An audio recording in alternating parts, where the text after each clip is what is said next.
Okay, welcome everyone to the Keshe Plasma Reactor Group for Wednesday, April 3rd, 2019. I'm your host, Rick Crammond, and this is a broadcast from the Keshe Foundation Spaceship Institute, Public Teachings in English. All right, well, let's get into the show here today. Just make a couple of adjustments.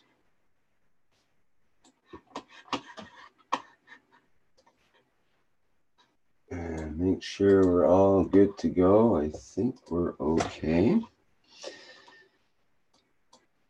And just bring in our attendees here.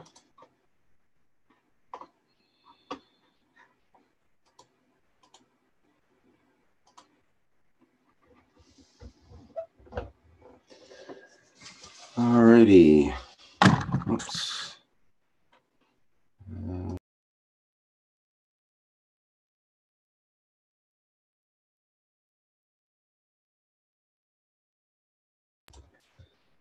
Okay, very good. Is there anything anyone would like to bring up to begin today's show? Do you have anything to present? Anything to ask about? Show or otherwise contribute to today's program? Anything in particular from anyone?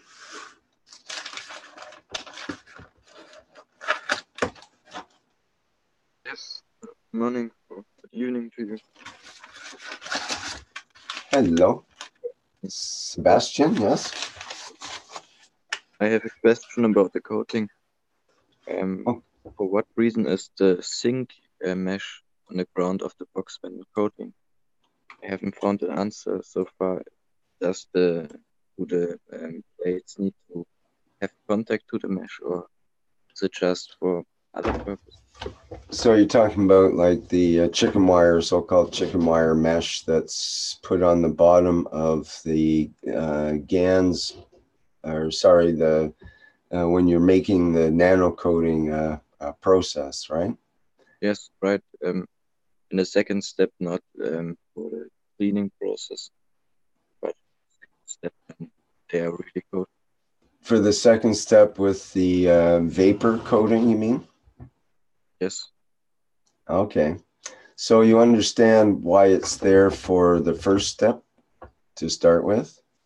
Yeah, the plates don't touch the bottom and everywhere gets liquid. Yeah, and sometimes there's yucky stuff that could go to the bottom, and you don't want that getting on the plates. So you just give a bit of a gap there to allow the debris and other contaminants to just go to the bottom. So in the vapor coating process, then you've still got the same zinc coated steel wire usually, or galvanized steel wire mesh. And in this case, you've got the vapors of the sodium hydroxide, they're caustic vapors. And you've got, say, some coils or perhaps a plate that you want to nano coat. So again, one of the uses is same as the first part of the process, to just elevate the copper off the bottom so it doesn't get directly exposed to the liquid. It's just exposed to the vapors, and it doesn't pick up anything off the bottom of the container. And then there's the other, well, probably a couple of other aspects as well.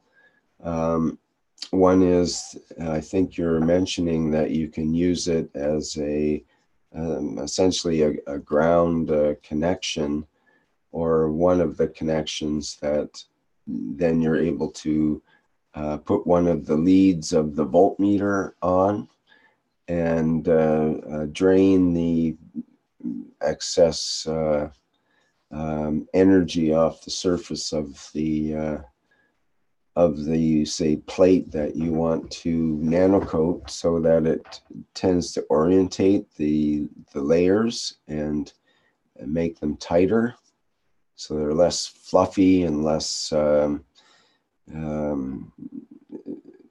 it basically makes them in alignment rather than random. So that's one of the ideas there, to orientate the nano layers.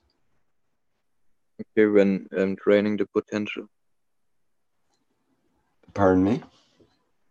When training or attacking the potential. I mean, Draining the potential, draining the like you might notice putting a voltmeter on, you'll get random voltage readings. Usually it spikes up and then slowly drops down, or spikes up and drops down. And generally that's, draining off into the voltmeter, and it's just random. Sometimes it can be positive, sometimes negative, and start changing all on the same plate and so on. So it's convenient using the mesh as a grounding point, or one of the points, so you don't have to put the electrode on twice, I guess you could say. You could put the electrode on the mesh, and then the other electrode on, say, an end of a coil or a end of a plate or something like that. Depending on how you have it set up.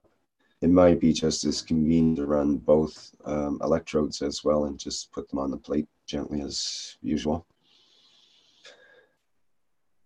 So one other thing about the mesh is that you've got the zinc and you've got the iron, or at least the fields of the iron. The iron shouldn't really be exposed until, well, sometimes later, when the zinc wears off, it can expose the iron. And then that actually can be an advantage. You've got the possibility of having a greater bandwidth of absorption of the fields in the nanolayers, because you might have zinc mixed in with the nanolayers and with the copper. So it might be like copper, copper, copper, and then a zinc atom is in there, and then copper, copper, copper, and another zinc, and so on, depending on how exactly your situation is and whether that sets up that way.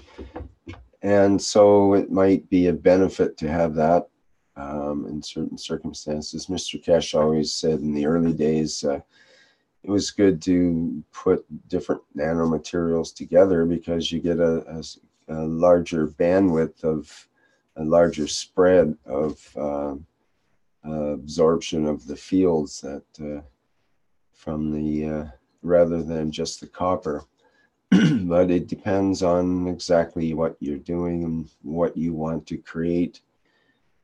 Some experiments might require, really pure copper in a certain kind of reactor that you're nano-coating, for example, and you wouldn't want the zinc mixed in with that one.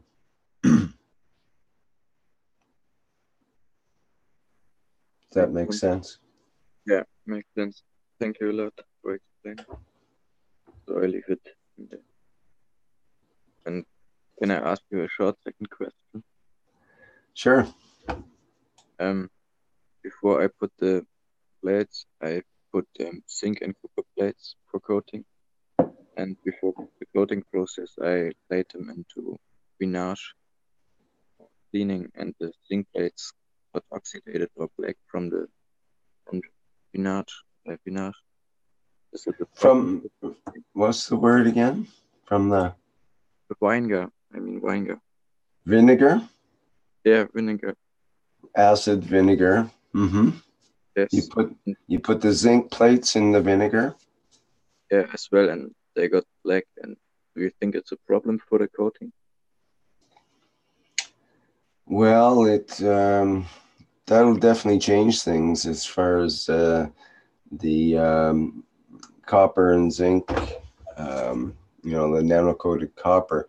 Now you have not a pure zinc plate and not a what we normally call a nano-coated zinc plate, which would be with caustic.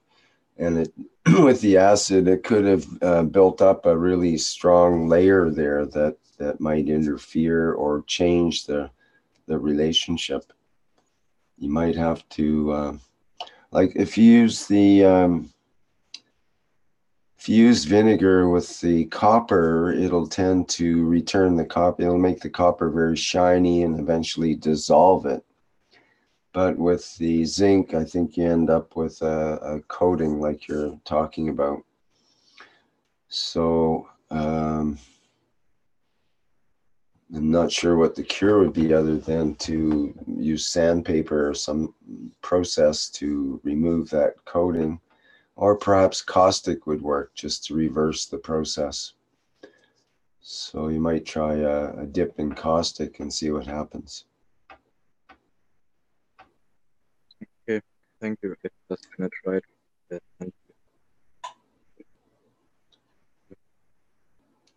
Maybe someone has some experience with zinc plates that have a black coating on them, whether they are useful to make the CO2 GANS or any other GANSes. Does it render them inoperable? As Keshe would say, you got to experiment. Yeah. Yeah. Yes. So you could try one box with the nano-coated zinc and one with it scrubbed off, let's say, or using caustic or whatever method to get the coating off, probably an oxidized coating, and then try that and see the difference and report back to us next week.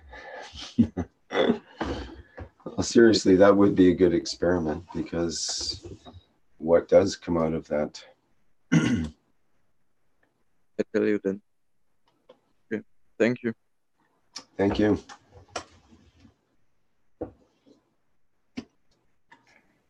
Instead of using caustic for certain things, you may use bicarbonate of soda as a neutralizer of acidity, or Yeah, to alkalinize. Yep, I remember the famous experiment with this little toy plastic fire extinguisher I had as a kid, and it had a canister inside for baking soda, and you'd fill it up with vinegar part way. And then when you turned it upside down, the baking soda, sodium bicarbonate, and the vinegar, which is an acid, acetic acid, when they mix together, it forms lots of bubbles and pressure inside the little toy fire extinguisher thing, and it would squirt out through the hose when you turn it upside down. Just that's the way, basically the way at least the older style fire extinguishers work too. You turn them upside down, it mixes the acid with the base, and you end up with CO2 as the gas generated. And that CO2 will put out a fire pretty quickly. But the thing about the baking soda is I'm not sure if it's powerful enough to remove that hard coating that might be on a zinc plate after the fact, after it's already been sort of interacted with the vinegar. It's kind of too late to remove the vinegar at that point. It's already caused a transformation.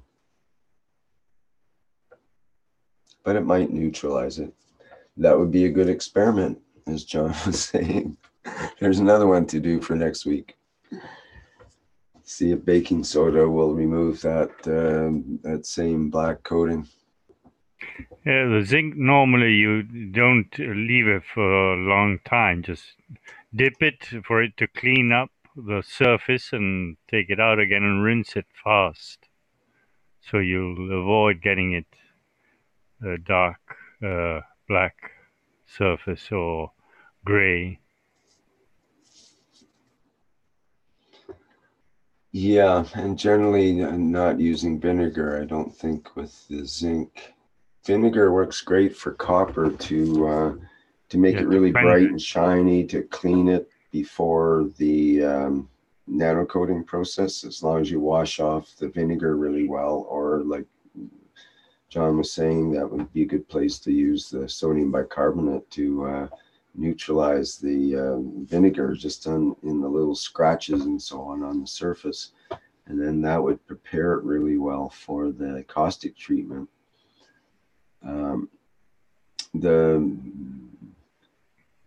The vinegar, you can also, if you want to speed up the process and make it more intense, you can add salt to the vinegar, just like in your salad. French fries, or your, French fries in England, they have salt and vinegar are added to, same as in North America, pretty much. Salt and vinegar for your French fries, and also for a salad. But what happens when you add salt to vinegar is you can actually create a stronger acid than the vinegar. You can create hydrochloric acid, because the chlorine from the salt, which is sodium chloride, and the hydrogen from the acid will combine, and you'll get HCl. But it doesn't create a bunch of HCl in the liquid. It just momentarily forms. Momentarily formed, and then it'll break down quite rapidly in that situation. But while it's formed, it's a stronger acid than the acetic acid, and it'll etch into that copper quite well if you want to get a really deep cleaning. It'll also start to dissolve it more quickly as well. If you leave it in that solution, the solution will turn beautiful blue color, and that's the indication of the copper in the solution. Copper usually turns the solution blue when it's dissolves in it.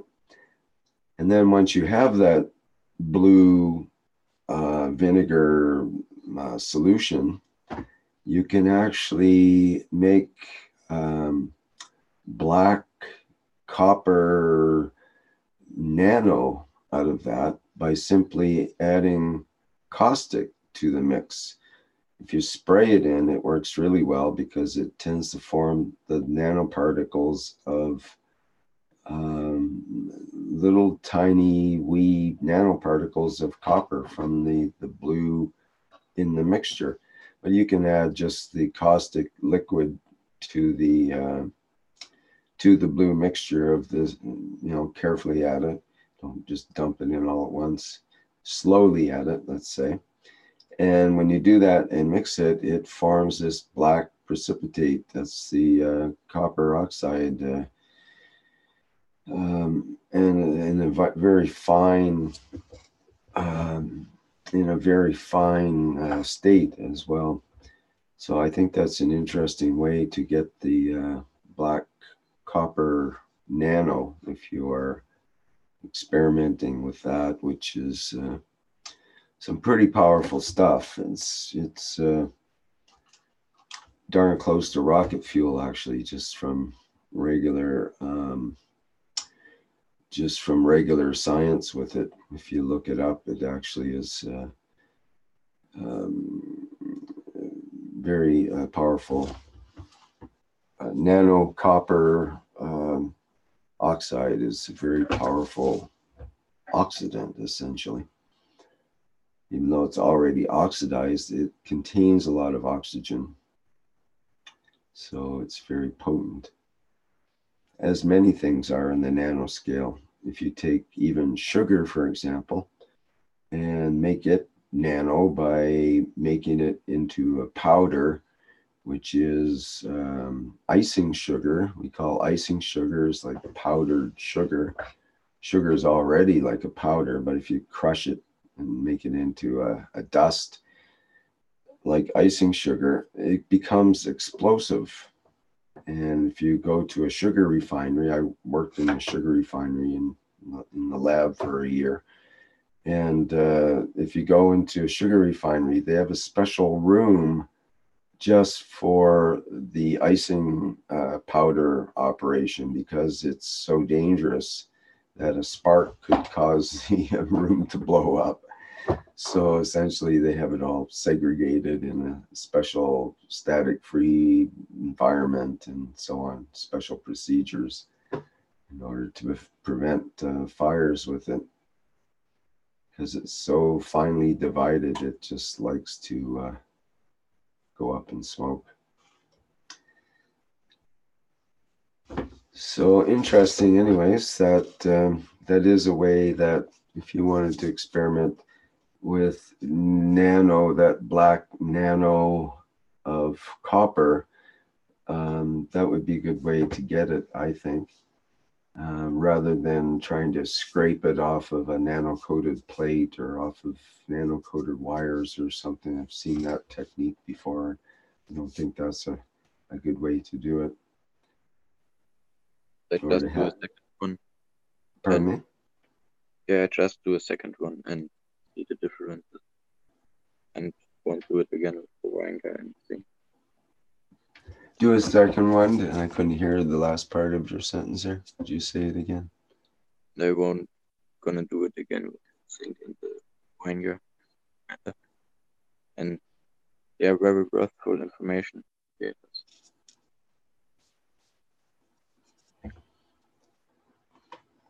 Okay, I think I only caught part of that, but I think you're saying it was good information or something, so, okay. Any other questions or comments about that, or anything else you'd like to bring up?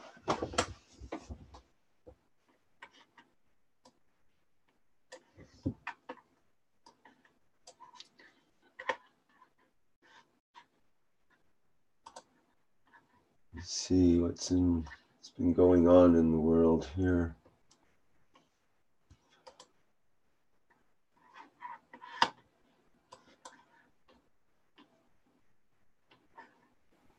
Let's see in the news. It hasn't turned upside down yet, has it?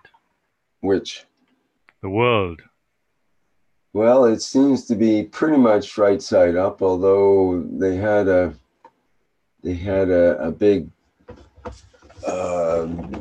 global disarmament diplomacy thing in the United Nations, and to discuss space and the arms race in space to prevent that and so on.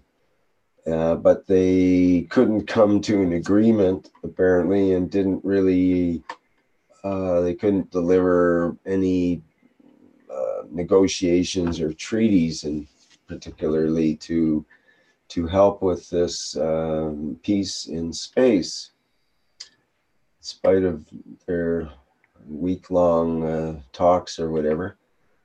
But they did mention, of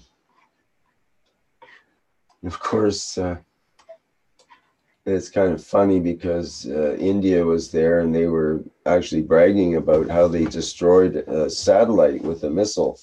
So therefore it had boasted that it had joined the exclusive list of space powers. And, but it actually just reinforced the need for some kind of treaty, that, as it reminded the other nations that shooting down an object in space is not expressly prohibited under the current international law. And India shot down this satellite, and it fragmented into 400 parts. And now the parts are zipping around out in space, and they're endangering the International Space Station. So they're a little peeved about that. And they're not real happy with India showing off their prowess by taking out this satellite. So at the end of the talks, there's no immediate plans for further negotiations. The Brazilian diplomat said, according to this news article from phys.org. He added, however, that it was a great discussion, which may have, quote, ripple effects that could shape a future treaty. So they did a bunch of talking among the nations, and at least they did have discussions, and we'll see if something comes of it, but it's not the most encouraging when the nations can't get along enough to decide to not have an arms race in space and try to control that through. They actually had two weeks of negotiations. It's supposed to lay the foundations for a treaty ensuring peace in space. They still haven't realized the daddies won't let them get out of into space. Well, if they could decide on disarmament, they might have half a chance. Yeah, but you know, how ridiculous! It's incredible. It's interesting that the leader of the talks was from Brazil, Brazil's ambassador to this conference on disarmament. Guilherme de Aguiar Patriota.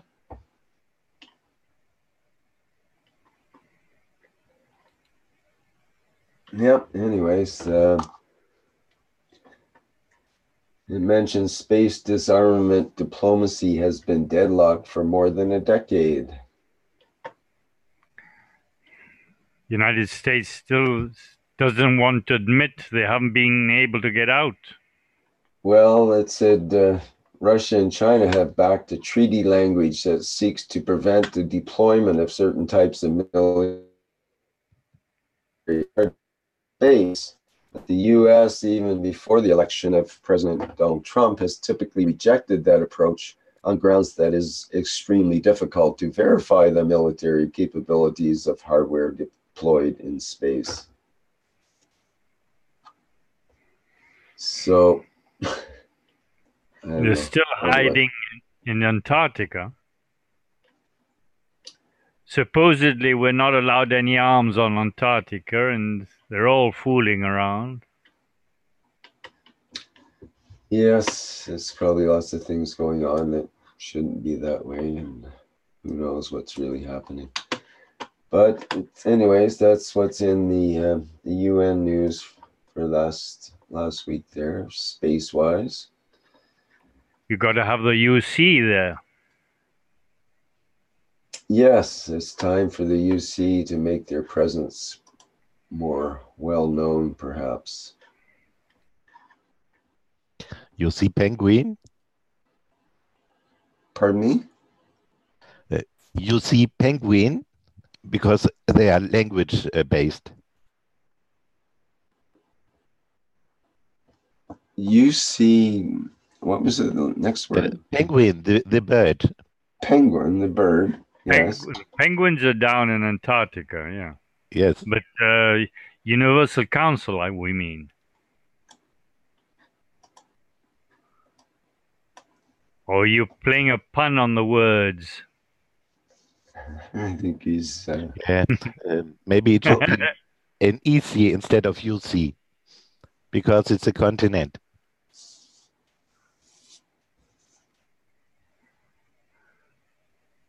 You got the Earth Council and the Universal Council, yeah. Yeah, I'm not sure how Antarctic is covered in the EC.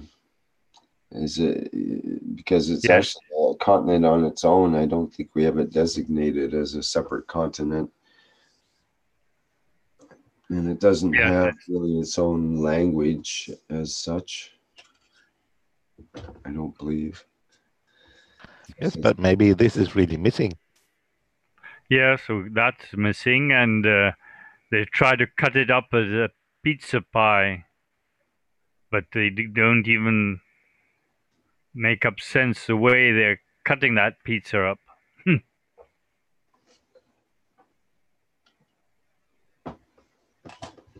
Okay. Alrighty, anything else that anyone has to offer here for us to grind up into conversation here and pursue some sort of line of reasoning? Any questions, any comments on some of the latest teachings by Mr. Keshe, perhaps?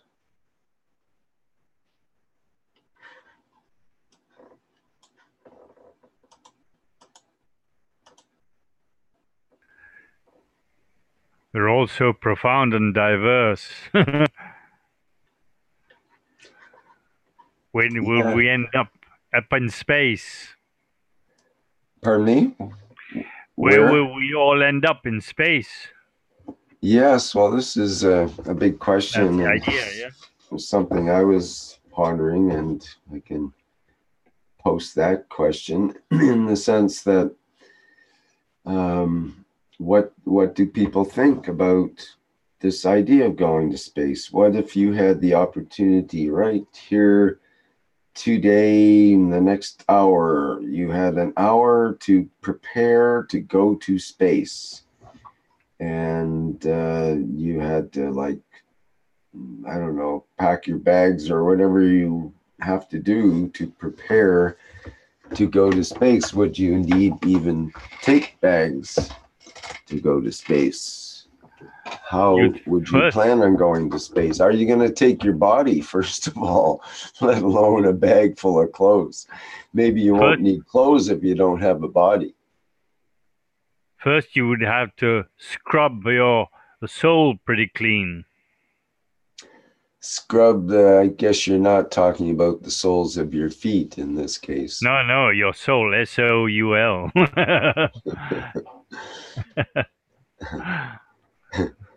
Well, so scrub your soul. Okay, well, that. What do you mean by that, John? You have something in mind? Yeah, scrub it clean. Get all the ill thoughts and whatever. What's more? No, we won't be able to go into space. Well, what's part of the whatever? I'm just trying to draw this out of you a bit here, because people listening in are, how do you see going? The different people will all have a different idea of what it's like to, quote, go to space, right? And even myself, for me personally, I could have half a dozen or even hundreds of ways of going to space, or different approaches, let's say, or different levels that one could look at it from.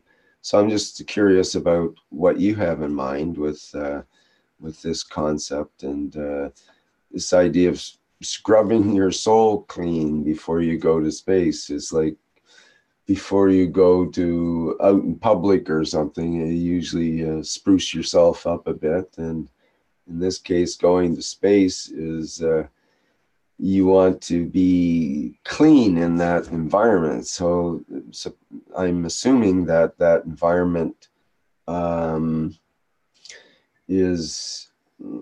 less of the stuff of the world. It'd be less of the dirt and less of the physicality of the earth itself, perhaps.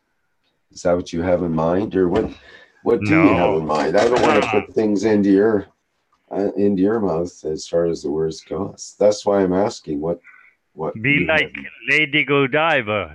Forget about all the ill feelings, ill thoughts, all your mishappenings and your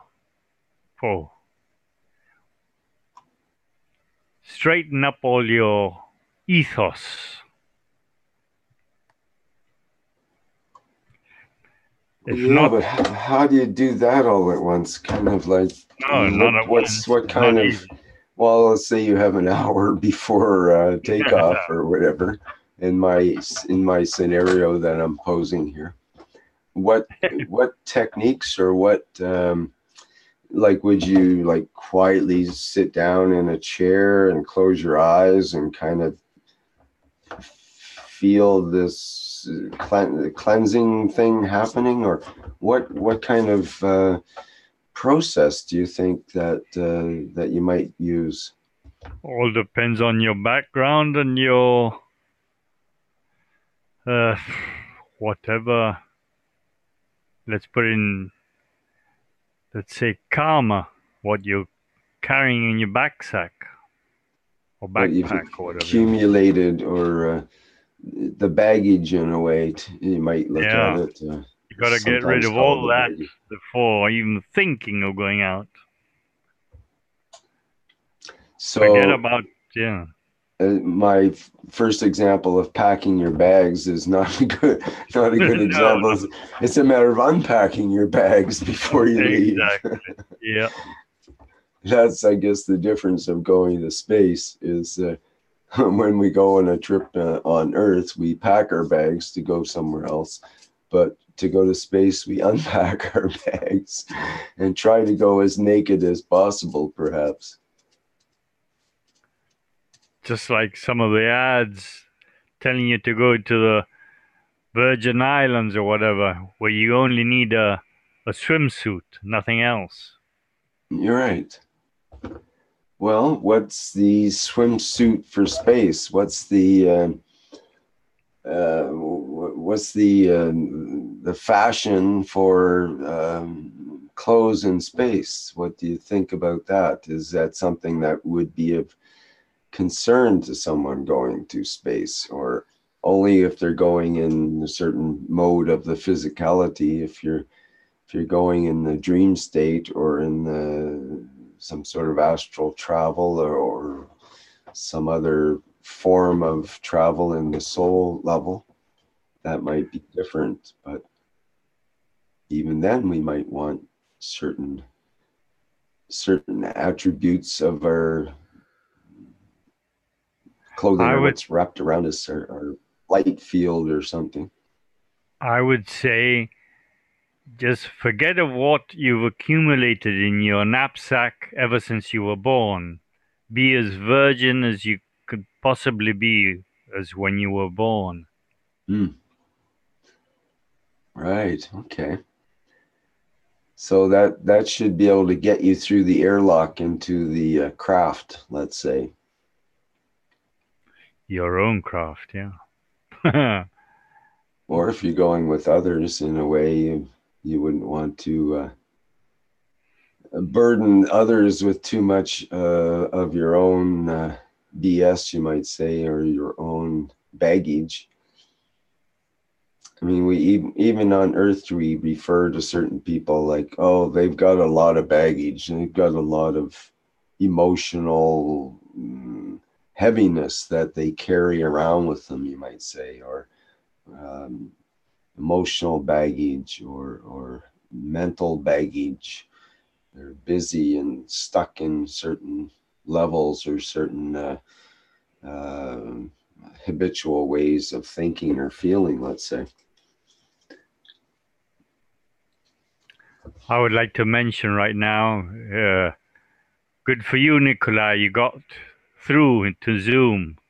I've never used a phone for using Zoom, so I see you've managed. Yeah, and he had the microphone open there. Did you want to say something, Nikolai? Yeah, Nikolai didn't know. He was just asking the same questions we started the program with on the chat. So I told him to come along in, and we can talk about these different questions he has. Okay. We can hear some frantic typing there. Yep. Oh, then perhaps the microphone is working. Perhaps it is. Excellent. Well, I was just It sounds quite far away, though, like either you're far from the microphone or you have a different microphone selected than you suspect. Okay, I will look for... I've only used my cell phone in the past, so it's been very easy. And now I'm in front of a laptop and I've forgotten how to use one. Do you have a separate microphone for the laptop, or just the laptop mic? No, it's the same one I use on my cell phone. It's the plugged in. So I'm just going to check. It sounds like the laptop mic is currently selected. You can select that with the little arrow beside the mute button. Yeah, your noise cancelling may be too strong. I've turned the volume up, if that helped. Yep. It does help, a little bit of buzz in the background, but I don't think it's your microphone is selected. I think it's the one from the laptop. And it's adequate, it works okay. Okay, yeah, no, I'm looking in settings. It says microphone, and then the secondary option is same as system, and microphone is selected. And that's the only two options you have? Yeah. Oh, okay. You may have some filters or noise cancelling system on your microphone. You could toggle with that a bit, see what happens. They're very basic looking Apple white things.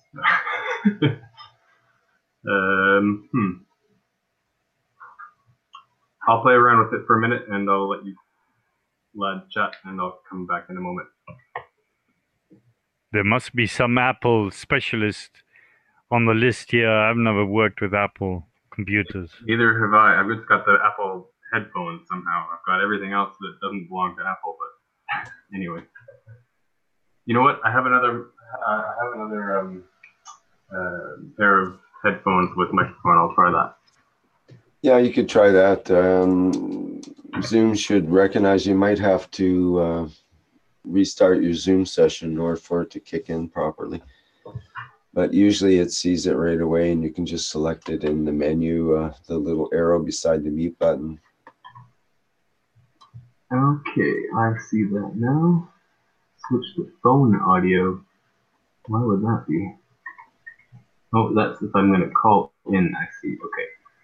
Alright, I will play with the settings and give me about 4 or 5 minutes here and I will come up with my many questions. Okay, sounds good.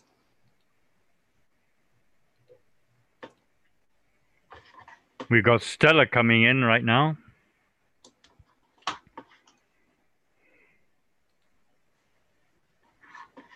Hi, Stella.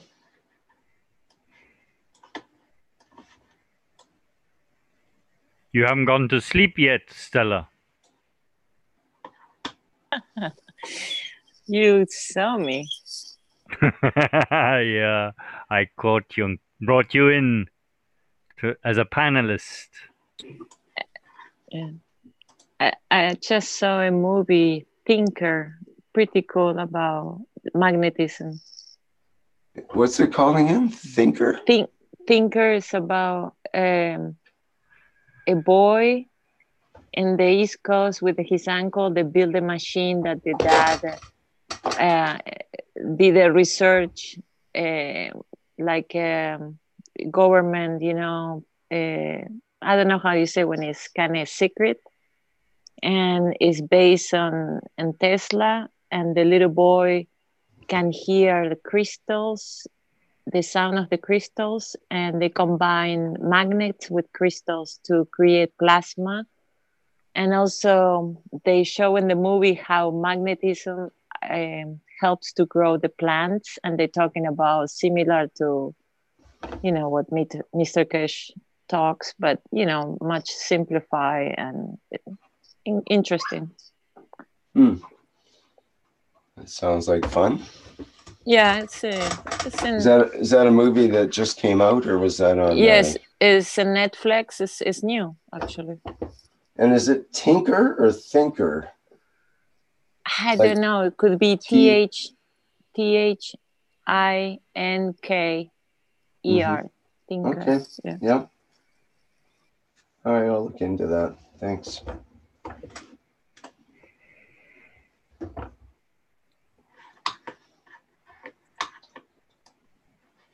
So Brandon in the YouTube chat says, I would really love to go out or into space. That's strange you bring that up. Well, it's not overly strange in this group. We tend to bring that up quite often here. Actually, the little boy creates by himself like a little spaceship with the branches of a tree, and he hung crystals. And in the center there was a bigger crystal, and he put in his head a copper, cooking pot. Yeah. Oh. And yeah, and so the crystals, they start to light up, and he can travel. He went into where his mom. Yeah. Cool. Yes. Really cool. So he could travel, and he had adventures or whatever in his travels. And was he worried about his clothes? No, what he was wearing? No, he actually. We talked about this earlier about going to space, and what would be the concerns about going to space. Would we be worried about what we would wear and what kind of uniform or what kind of outfit would be appropriate for space? So what did he wear? What was his what did he look like when he was going to space? Well, he traveled where his mom died, and he appeared where would be heaven, and talked to his mom, and he says, "You have a gift. Go and help your uncle. You can hear the crystals." And then he appears back in Earth by the river, by the water. So I kind of, and it's a good ending. He got closer to his uncle, and that's it. Okay. Mm-hmm. Sounds like it's room for a sequel there. Apparently, the film is Tinker without the H. Okay. Tinker. All right. Yeah, that makes sense. That's basically my job description: professional tinker. Yeah, I was just going to say, you're the tinker. What does it mean, tinker? You fool about tinker, with things. It's a word like, yeah, I think it originally came from like the gypsies that would travel around, and they would have a tinker as part of the group or part of the caravan, and the tinker would be the one that would repair the pots and fix things and repair the carts and do things for the public to repair their goods. So they would rattle the pots and pans when they came into town and let people know the tinker was in, and if you had anything that was broken, you could bring it there, and he would put a rivet in or some sort of repair to make your things work again. So, and then later on it became just people that tinkered with things where you take things apart and try to fix something and put it back together again, and so on. Well, your mother would say, don't tinker with those things. Don't fool about with those things. Yes, right.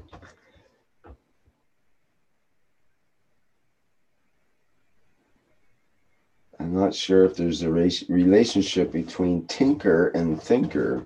There's some tinkers that are thinkers and some thinkers that are tinkers. But not all tinkers are thinkers, and not all thinkers are tinkers. So there you go.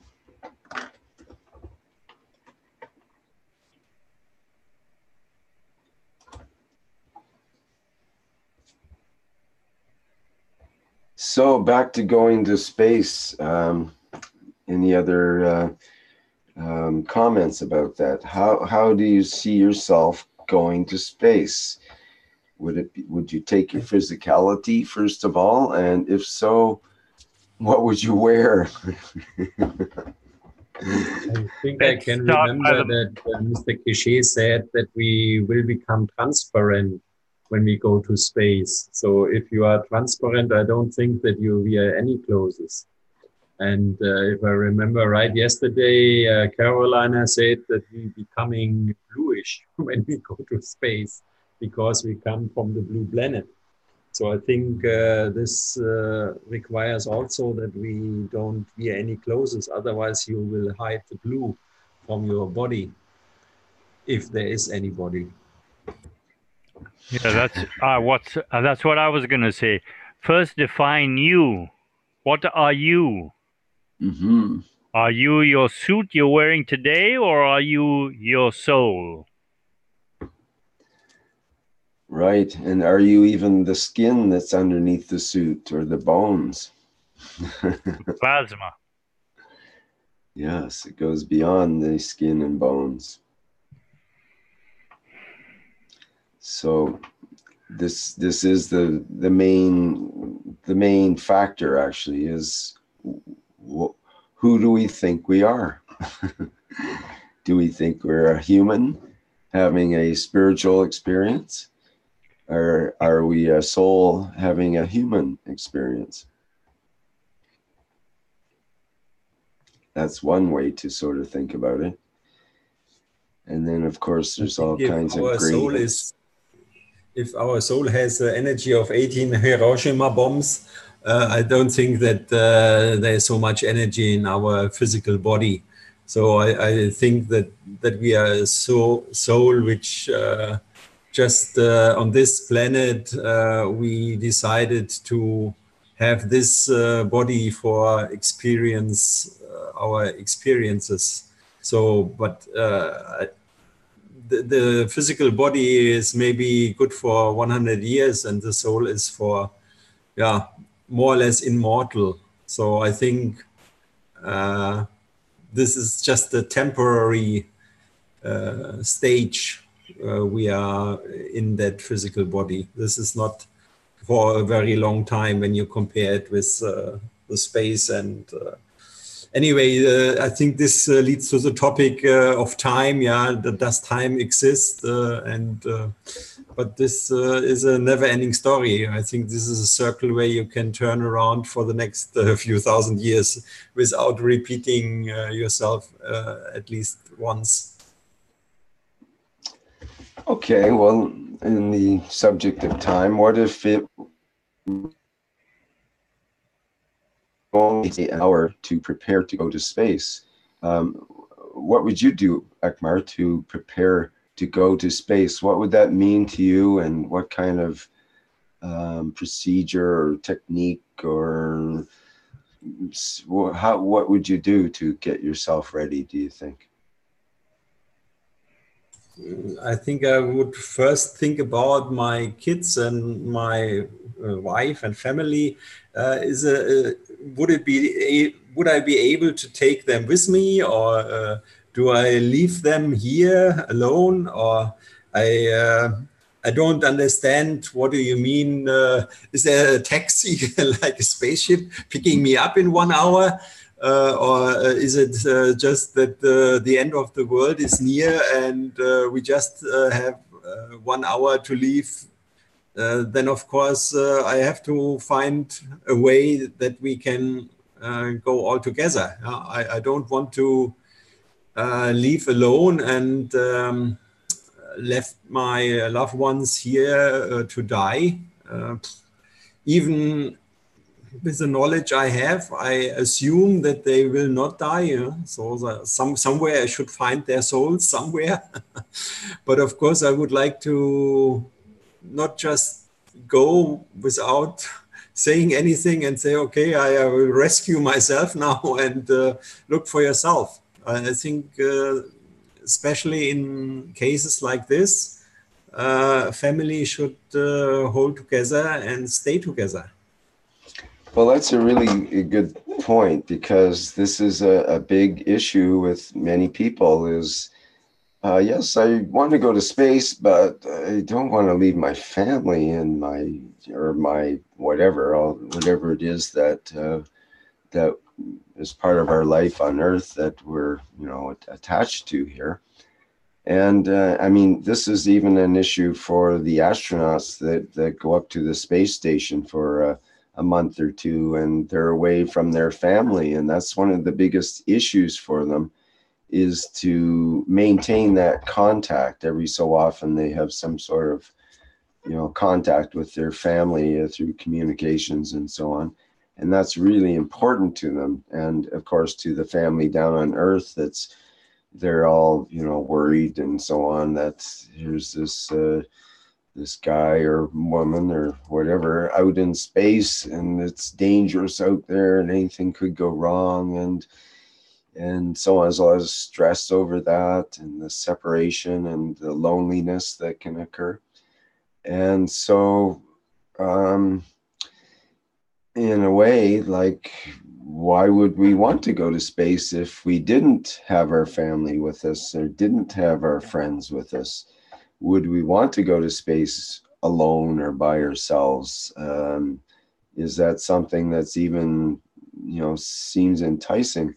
It seems fine to want to become a spaceman, a man of space, and travel the universe. But what if you don't actually land anywhere and it's just traveling in space by yourself? Can I say something? Because yes.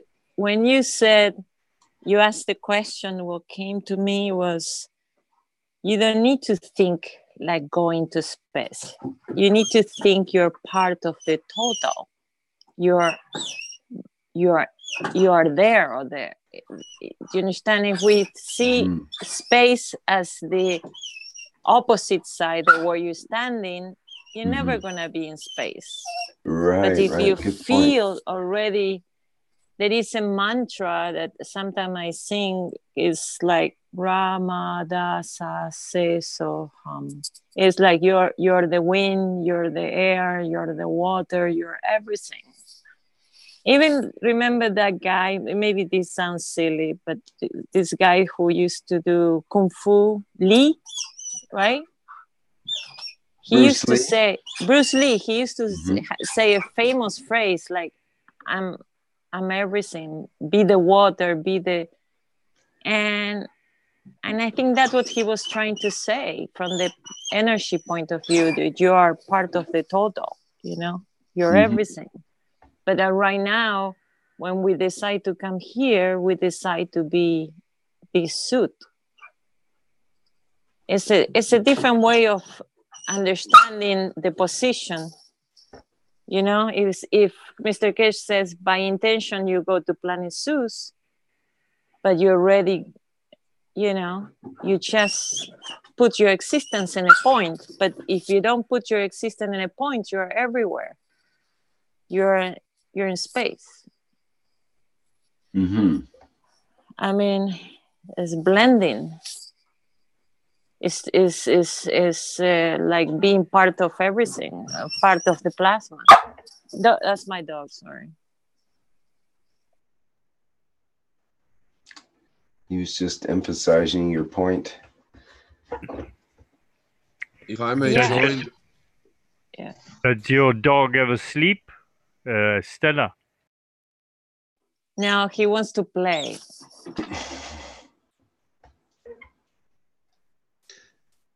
Wait, when I'm part of the classes, I'm here outside and I throw the stick, and he loves to go and get the stick, and now he's crying because he wants to play. So that's why. Sorry. So if you went to space, you would probably want to take your dog, right? Well, that's the whole point. You need to have detachment, because I think we also create our families, we create our relationships, we create everything. It's like the interaction with the fields, and everybody is part of the game, of the interaction. And if you change yourself, the one next to you is also changing, because the fields are interacting.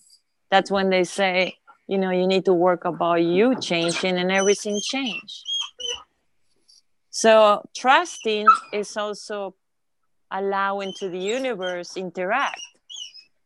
If you have fear and you don't trust, you're blocking yourself.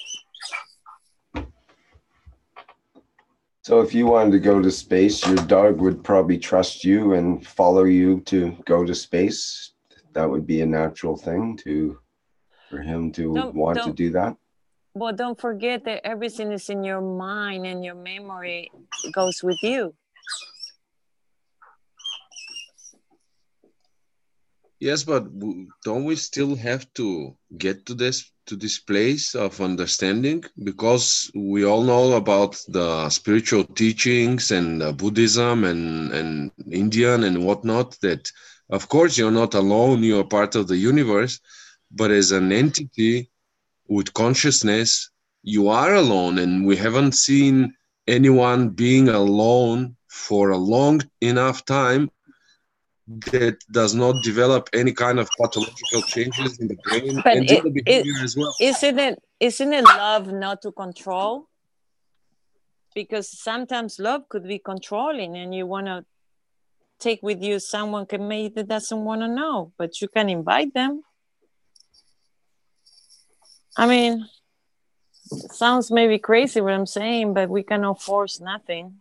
No, I understand that we are connected and we can get in touch with our relatives and everything through our soul, but it's not in physicality, and it's not.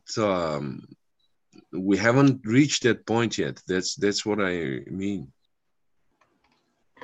Perhaps I know, but some have it's reached to that think of. point. I know it's Yes, to think about it. But Mr. Keshe, in the past, have given examples what happens when you stay alone in the spaceship for not for a few decades, but a few hundred years, and then you have to think about what you're gonna do. And he was giving an example with computer games and with kind of games that are going to get us entertained in a way, because solidarity is not something that we are very much used to as human beings. That's why I go back to defining you. You've never been alone. You've been existing ever since the universe has started. Yes, but since you are born, you have a soul, and you have the soul of Yes. physicality, which is a totally different entity. So you have a duality that's interacting, and it's not only your soul who decides, but also your physicality, as we can see in actions of people that are not so nice. We can see that the physicality can decide as well, and sometimes they are in conflict somehow. So it's not like who we are is not only one thing or one part of thing. Well, that's why I say you got to define what you want to be. Do you want to be your original soul, or do you want to be your body's soul? But that's what I mean. It's not only I decide from tomorrow I'm my original soul. It wouldn't mean that I am my original soul. I would still have my physicality. I would still have my ego. I would still have my spirituality. So how can I just by words define it? Of course, we can say my word is my command, but is it going to happen in reality the next day? Well, that's where you start to work on yourself and to actually start observing where the discrepancy is between one's behavior and one's word or one's intentions. Yeah, I totally agree, because it's somehow a process that we need to go through, and probably in the future we reach a point where our words will be so strong that when we say something, it happens. But I don't think we are at the end of this process. I think we're at the beginning of it. And by we, you mean humanity? Is that what you mean by we? Yes.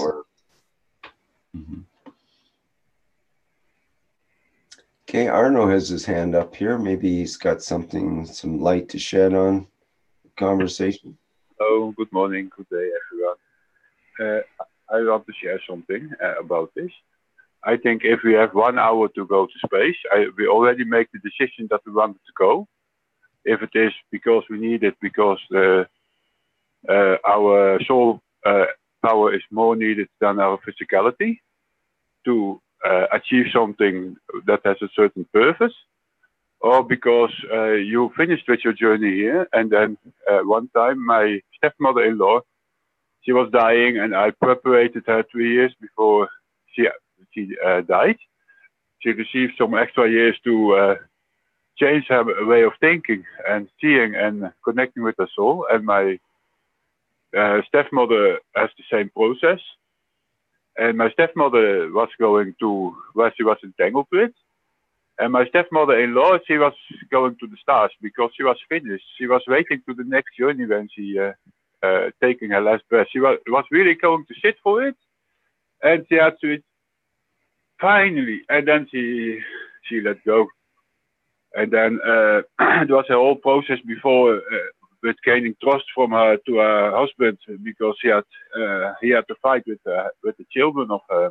And I said to him, it doesn't matter if your son-in-law rapes you when you are sitting with your partner, because that is the most important. And he did it. He was there, and it was not fun for him. But in the night, she was awake, and he was awake. He go to her because the children were go to sleep, and she took his hand and she watched to him, and she let go.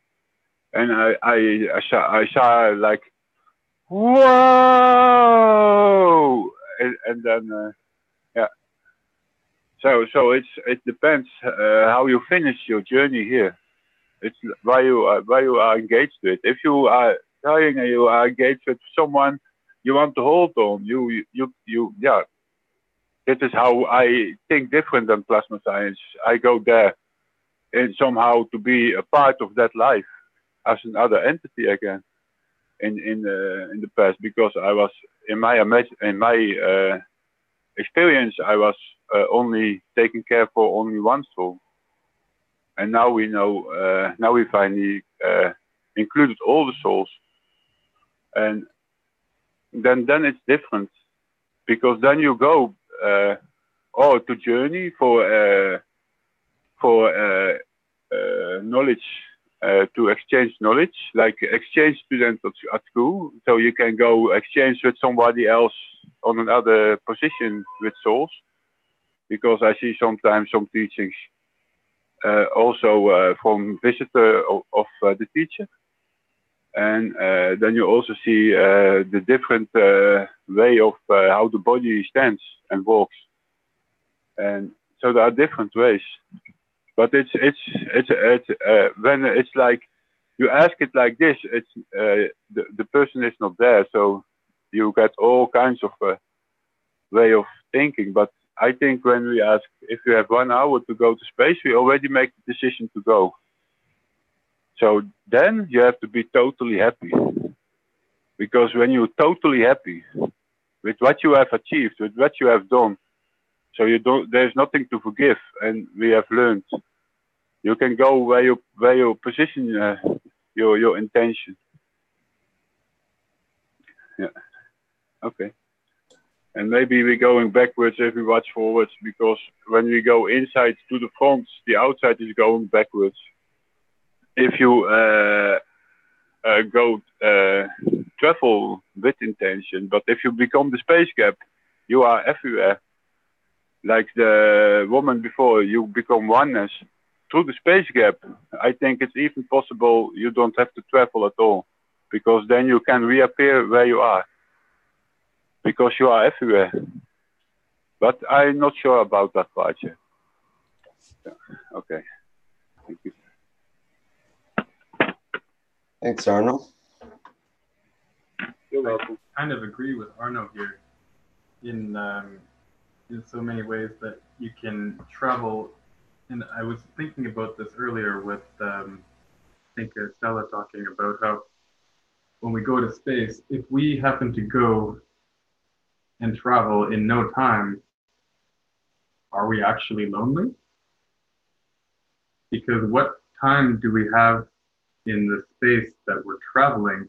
If we travel in 0 time, we can pick and choose where we want to go and who we want to be with and where they are, if we know where we go. Of course, that's a big question when we've only seen our little world here like a little zoo. But perhaps there is no actual time in that travel, and in so many ways we may not be so alone, although I do agree that even in this incarnation, in this time, we are in our own little alone bubble next to many other people alone in their own bubble. But yeah, just a thought. Okay, thank you. Well, there's this idea of it's that it's all one soul. There's that the soul of the man is one soul, basically. Is we all know the saying, one soul, one mind, one being, one nation, one planet, one race, and so on.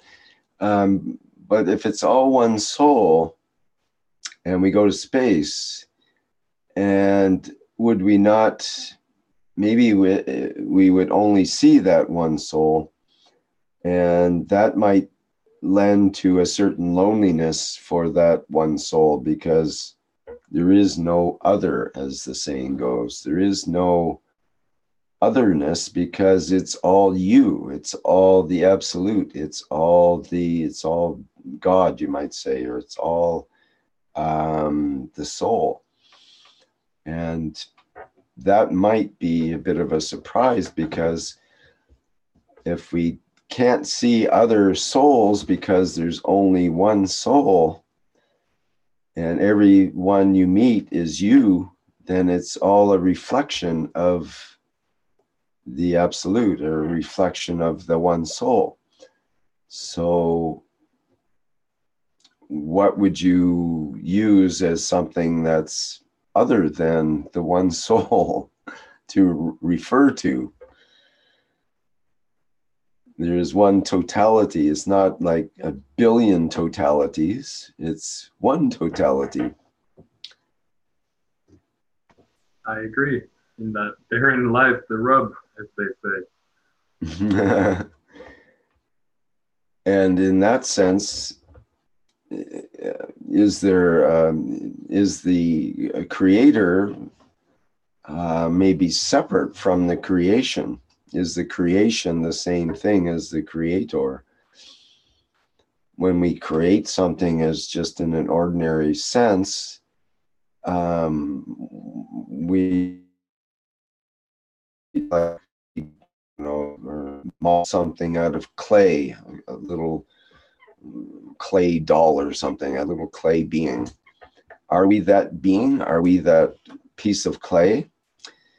Or are we the creator creating that piece of clay? We might attempt to imbue our life into it, to imbue it with life, but perhaps it ends up as something we create and we put it on a shelf and never think about it again, and it just sits there as a piece of clay.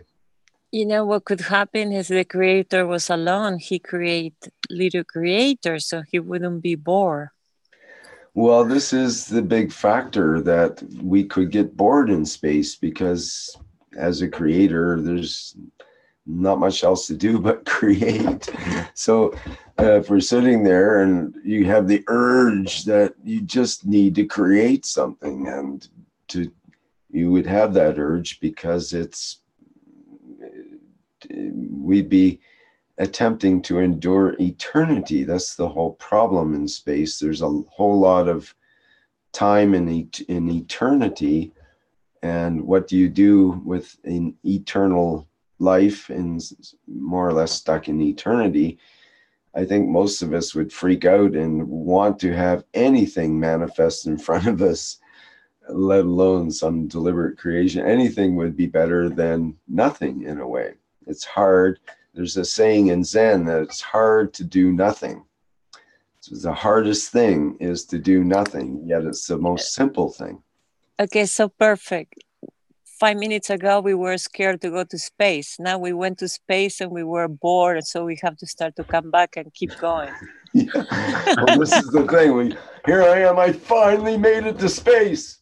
Oh no, there's nobody out here but me, and even the beings I meet are me.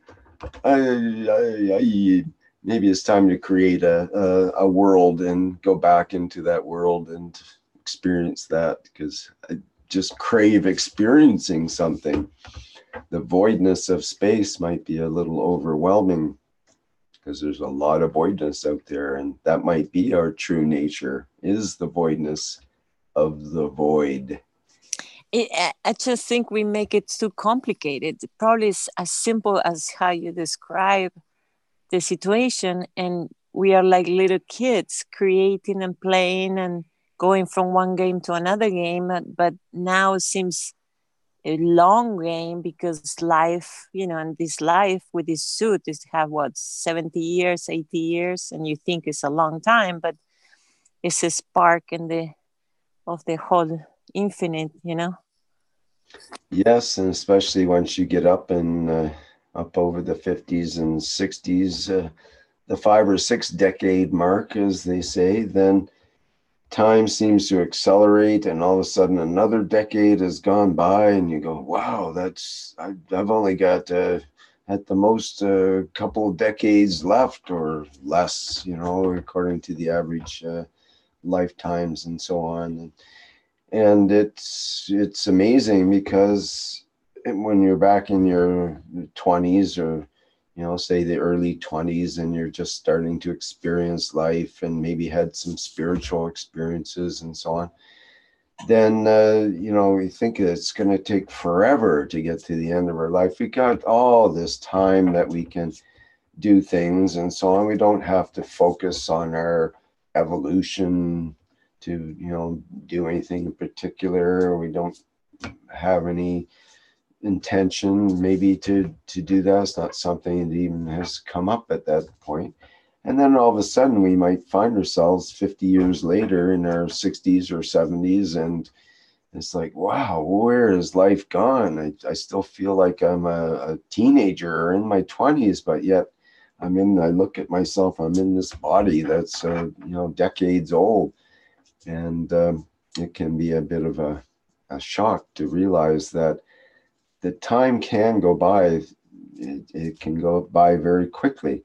And if we reflect back on those points where we felt really alive and really awake and really, intensely feeling our environment and so on, maybe in their life could count on 1 or 2 hands the numbers of events that were really powerful like that. And we think, whoa, I could have led my whole life that way, and every event could have been powerful if I only put my attention on it in a certain way. Or you might tend to find out that we've missed parts of life because of our inattention or our focus on certain realms. Maybe we worked our butts off our whole life and did 2 jobs and worked 20 hours a day, and toward the end, and finally we have some health issues and start to slow down and go, oh, where did my life go? I just spent my whole life running around like in this rat race, and now I feel like I need to get out of that and retire and get my breath back and so on. That's something important that you just said, and we talked with Caroline the other day, the moment, experiencing the moment when, and I experience this in this way, when you're really connected to the now, time slows down. And I experienced that a lot of time. And that's when it's almost you exist fully. But when you are like working, like you describe, time vanish.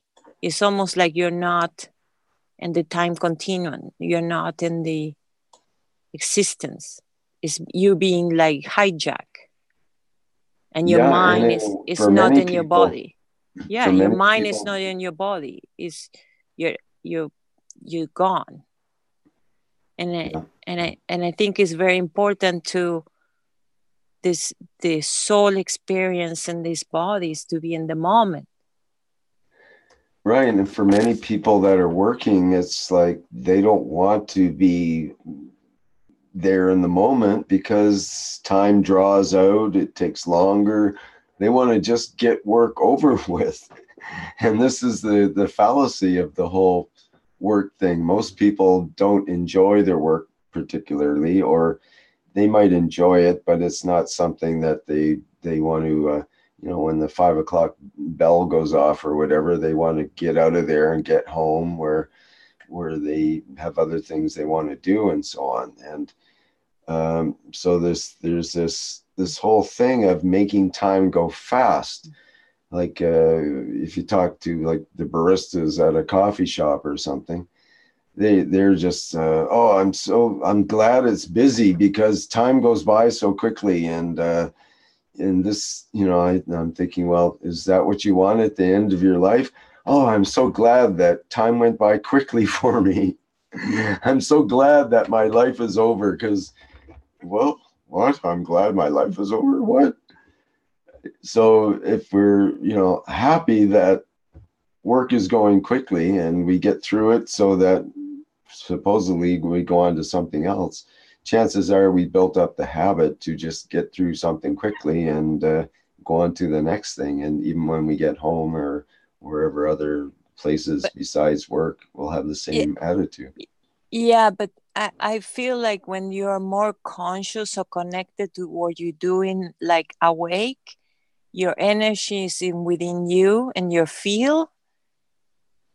And I mean, it's a different state of what you're doing in terms of your frequency. And you're much fully alive and with force when you're connected and when you're doing it with the pleasure, you know, enjoying what you're doing. Even it could be a good conversation with a friend that you're connected to the conversation and you didn't realize you've been talking, you know, and maybe even the time went slow and it was like, wow, you know, and you remember everything, every single little detail. Mm-hmm. And sometimes when you are doing without that presence and the moment, the time is gone, you know. Becomes like a blur. Mm-hmm. And yet I think you're exactly right, Rick. When we're having fun. What a silly joke that must be. Sorry, say that again, Nikolai. I couldn't quite hear you there. Oh, I just said we have a stupid saying in English: time flies when you're having fun. And this seems like the whole backwards world that we live in. That everything is upside down, that we've been convinced by our forefathers that we have to get through everything as fast as we possibly can so that we can have this time to ourselves, which is then gone. So, you know, we've created these words that are spells in a way that I think we have to be very careful how and what we say in those ways. Because when we speak the words that we speak, they, you know, they also impact other people, but they impact our own self. And if we say something like that, it's like a trick that we played on ourselves. Mm-hmm. Good point. Yep. And there was another comment there. Was it Arno? Yes, I wanted to share something about time. Because when you are 1 day old, your second day is the same time as your whole life. And when you are 1 week old, the second week is the same time as your whole life. And if you are 1 year old, the second year is the same time as your whole life. And I remember when I was small, I was watching a movie. Something was very slow in the movie. And when I grow older, it became faster. And also how I experience how I walk everywhere and how things move around me starts speeding up when I grow up, because the experience is smaller against the whole experience you carry already in your physical state. And the second what I wanted to share, Confucius made a saying, and he said, when you slow down, time slows down. And it fits, because when I was at a job where I need my potential to achieve my work, and I was working, we always sit and drink many coffee, but we always did 3 or 4 days work in 1 day. And when there was pressure, it has to be, it's like you're working the whole day, but you did not do anything. It's a different time. So the way we emotionally go through the moments creates the time bubble around us, and people who are working with you are pulled in the same time bubble, because at that moment you are working as one entity. And if other people are not in it, then you go by them, and only the people who are working as one entity are going in the same time bubble. And I think, like Bruce Lee used the same when he wants to speed up his body. He was very at ease in his soul, because you have to be at ease in your soul and move fast to be something of that level with movement of body. Yeah. Okay. Okay. Yeah, I just want to add what you say when you're a kid. When we are kids, our senses, we use all our senses. At least I'm sure you all remember moments that you could remember everything, even smells or colors and sounds. But the older we get, we shut down those senses, so we kind of shrink our bubble, I think, and the focus that we do in something, you forget everything and time pass by. I don't know, maybe I'm wrong, but I think time passes by after memory only, because if you do everything between now and last year your birthday, I bet you it will take a year. But because the birthday and the birthday are so equal, you put it. It's like the physical mind puts categories in memories. It's not linear memories. Memories are put together at recognition points. So a birthday and a birthday and a birthday, they look like yesterday every time, or a special holiday where you are very happy with. The next year it looks like that time. And I had 5 years. I was always thought, was it just better to have last year? It was better last year. And after the 5th year, I saw what I did. I saw, how can it every last year be better than this year? Well, it's already 5 times again. And then I saw it was my own perspective, and start changing that part of me to see more the happy things. But if you're happy, afterwards time flies. But I bet you, if you put all your memories from the happy moment when time flies together, you have 10 times more memories as when time not flies. Because because we're already after it, and then it looks like time has gone by so fast.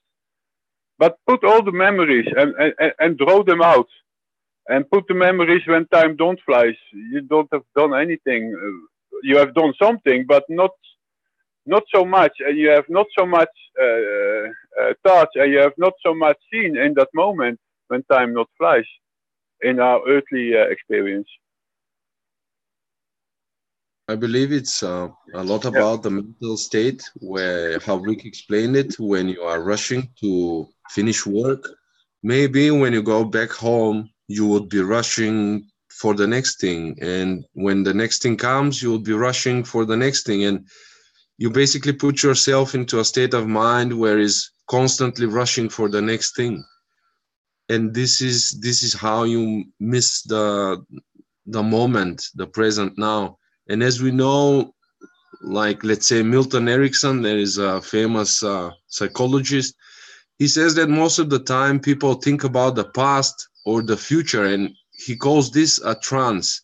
So he claims people on a daily basis are something like 40% of their time in a trance, constantly thinking about what happened before, and of course bringing out all the feelings and everything, but not being in the moment, and thus missing the present moment.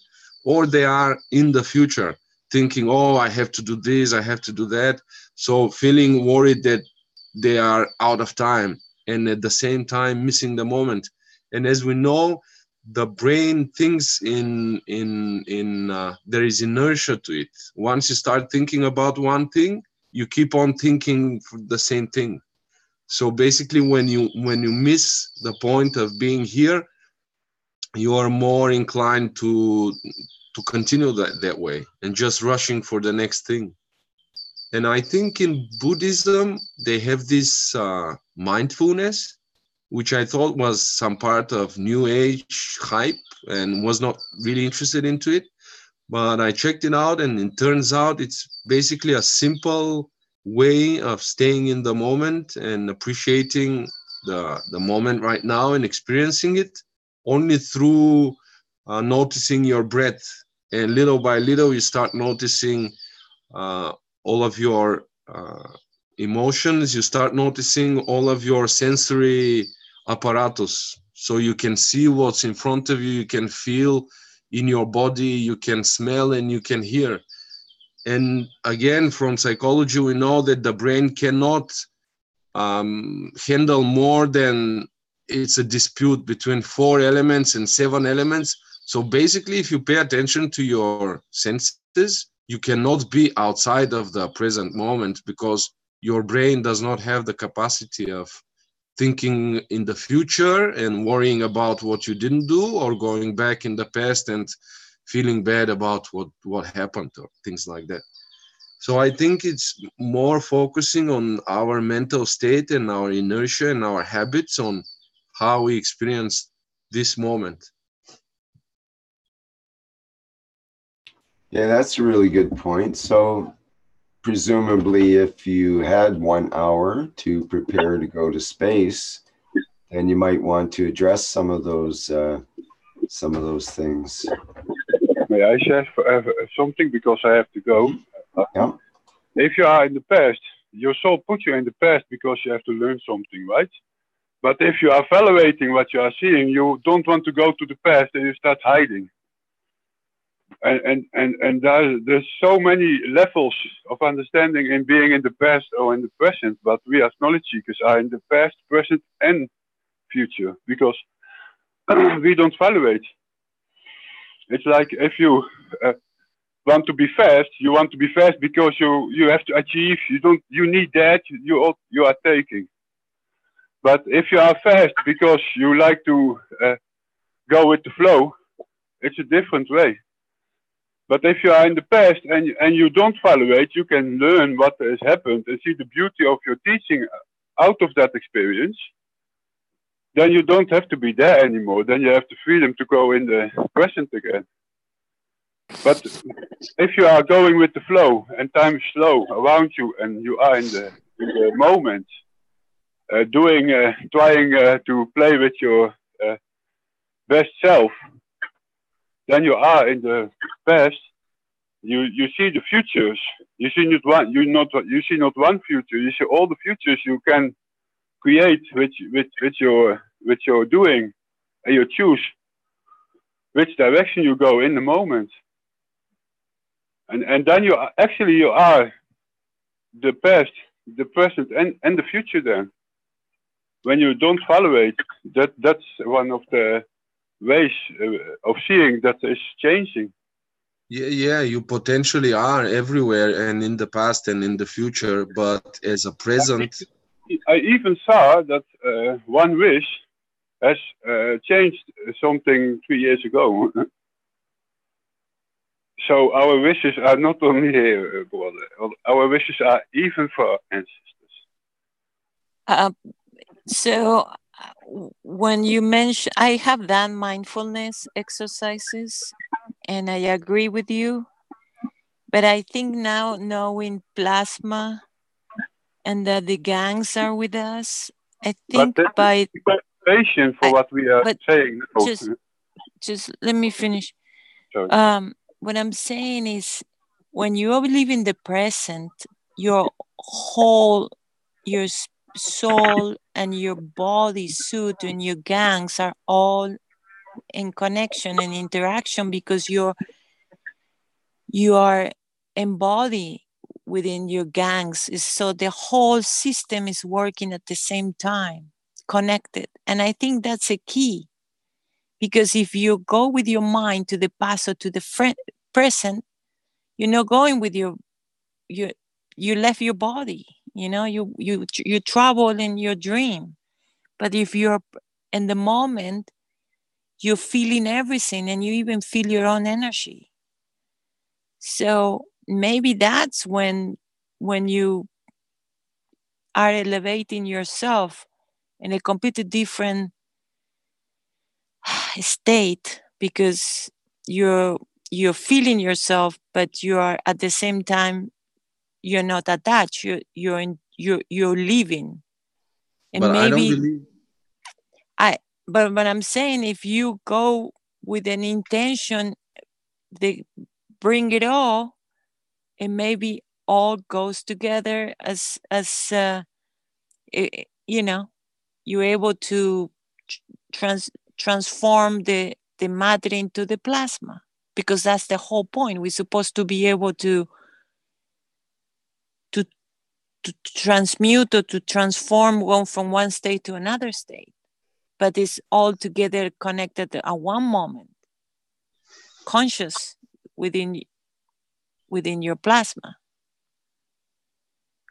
Yes, everything is there, but consciously how your matter works and how your physicality works is that you cannot consciously, physically, right now, be present at the present moment, and at the same time experiencing something in the past, like very strong memory. Because once you start experiencing this strong memory, your body and your brain would not make a difference what is the now and what is the... I'm not saying experience the past. What I'm saying, when you are conscious of your body and you maybe put the intention to go somewhere, you're able to do it because you're in connection within your GANS and your breath, and you're connected to your soul. That's what I'm saying. When we are thinking in the past and in the future, we're not all together. We disconnect from the body, and we're only in the mind. I don't think we disconnect from the body, because your body experiences the sensations that were experienced in the past, and the brain is sending to you the same signals of happiness, let's say, when you imagine something good in the future. So you are conscious about one moment in time, either past, present, or future. But that is if you use your meta-state brain. If you work with your soul, you can be on different places. Yes, but your soul is an interaction between the soul and the matter-state brain, which is also fields. So you are like... That's what I was trying to say. I had my girl's aunt. She was dement. Nobody could talk with her. And they shouted at her. They could not create conversation. But she is like the funny way of building way of how she make jokes and like that. So I play with her this way, and we had conversations. And my girl came, and she felt in the conversation, so she got answered back, and she thought, "What? Can you understand me?" So she asked again, and then she became dement again, because the knowledge is also in the soul. You also have the universe as your brain. You think only the brain is a brain, or only the heart is a brain, or only the skin is a brain. So if every space gap is a brain, how much is your brain if you serve the totality? And then you think then that's linear. It's the soul experience is not linear, because the soul is connected. And one experience is linear, like we experience it. But if I see something is going wrong, and I create a wish. But before I create a wish, I see how it's happened. And then I create the wish and the love on that moment. So the next one, who is at the same place in the state of mind, in the hallway of touch, or in the soul experience, in the same way, the same choices, if your light is there, they have more chance to see more choices, though. So there are more choices they can choose, and then they choose another choice because they don't like to go that direction, but they like to go that direction. But before, the choice was not that clearly yet. And so when I experience something and someone else experience over 20 years the same thing, he is in the hallway at the same place as I am now. And that is how we project the possibility of more possibilities to the others when they have the same choice. So it's not linear. Like Mr. Keshe did in teaching 3 years ago. And that moment was meant for me to see. Or there was a movie in 73, and was was alien-based movie, and that last 6 months ago, I saw that part for the first time, and his message was, if you don't believe me, it's not my problem. I'm not here to evaluate. And he turns his head around, and it was like it was meant for me. That was what I needed, not to evaluate. Because when we evaluate, we can only do one thing. We can't multitask. But when you go with the flow, you can do 20 things at the same time. What is a woman doing when she's nurturing the child and cooking at the same time then? Or what is a foreman doing? Working with all the different aspects in one construction. It's multitasking. Without that they realize it, but they multitask. They do more than 4 things in one time. Stop using an anchor of science. Science is supposed to bring new seeds of touch, not new bars to hold your mind with. Yes, at the same time, we have to get the connections with the science, because we cannot just disregard science. And it's not the 4 things that you cannot do at the same time. It is the 4 things that your consciousness between 4 and 7 can hold at the same time. Okay. Okay, but in my experience is going different. Sometimes I am in 3 places at the same time and making the choice which way I need to go to help the other. Nice, come to join for a coffee in here. And sometimes it's like when it's really needed for that soul to serve, then I achieve this. And sometimes I don't do it for only one soul. Now I do it for all the souls. But I learn it to do it for one soul. And now it's like where you guide up. When all the souls are together, you have the soul of the man. But when you are in space, you are with your soul of the experiencer and your own soul, what has created us, and the totality. And if you can be at peace with your soul, then your reflection is there. But it's not your reflection, it becomes the doorway to the other souls to communicate.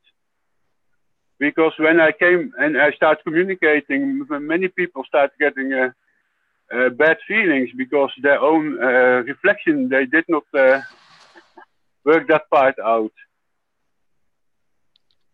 When you're happy with yourself and someone else communicates with you, you feel the stress and the peace what's between you and yourself.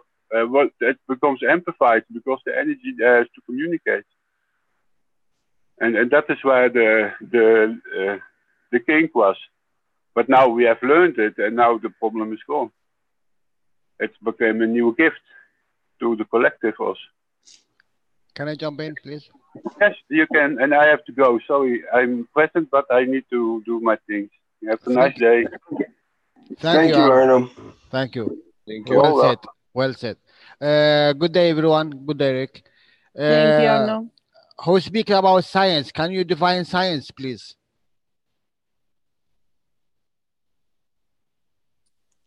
Are you asking me? Yes, please.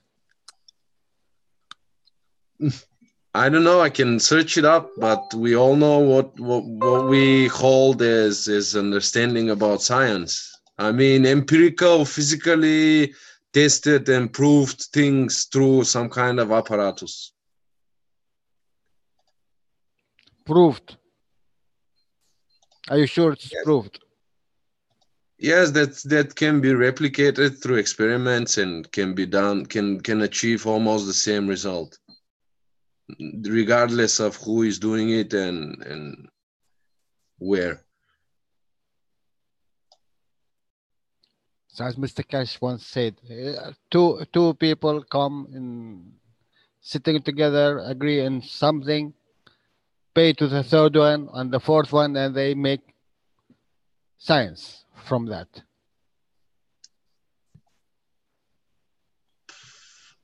What can I say? It's half and half. I think half of the science is pseudoscience, so it can suit companies, but we're going to a different direction with this.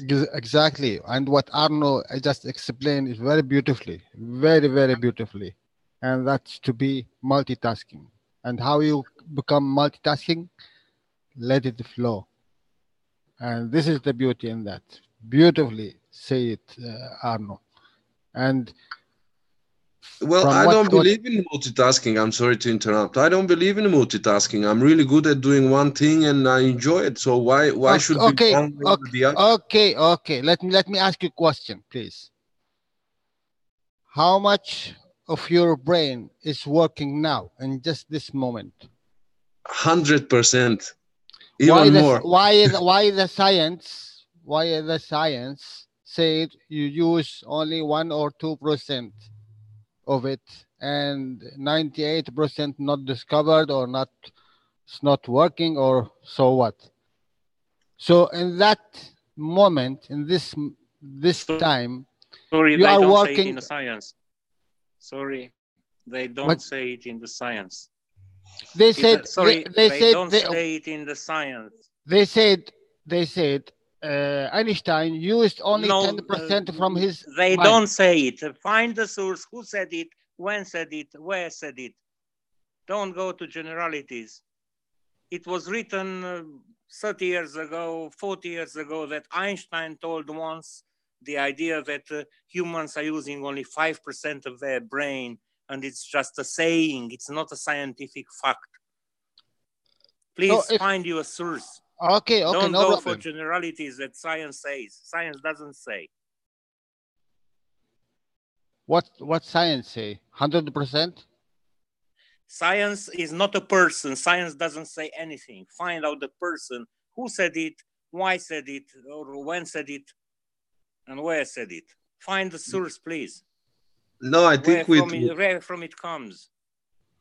With the modern technology, we can see that all the regions of the brain are active all the time. So, but basically they're focusing on the parts that we understand, like the frontal lobe and some other parts, and try to relate it to some kind of other movements or feelings or whatnot, but we haven't covered the whole area.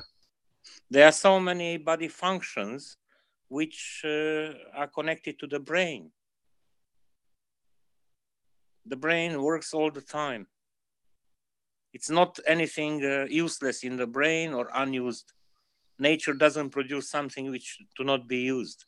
So you are already multitasking in that. Look, what is multitasking? If you want to do a thing well, you do it focused. Focused attention. No, it's the key to success. But think about the life of women.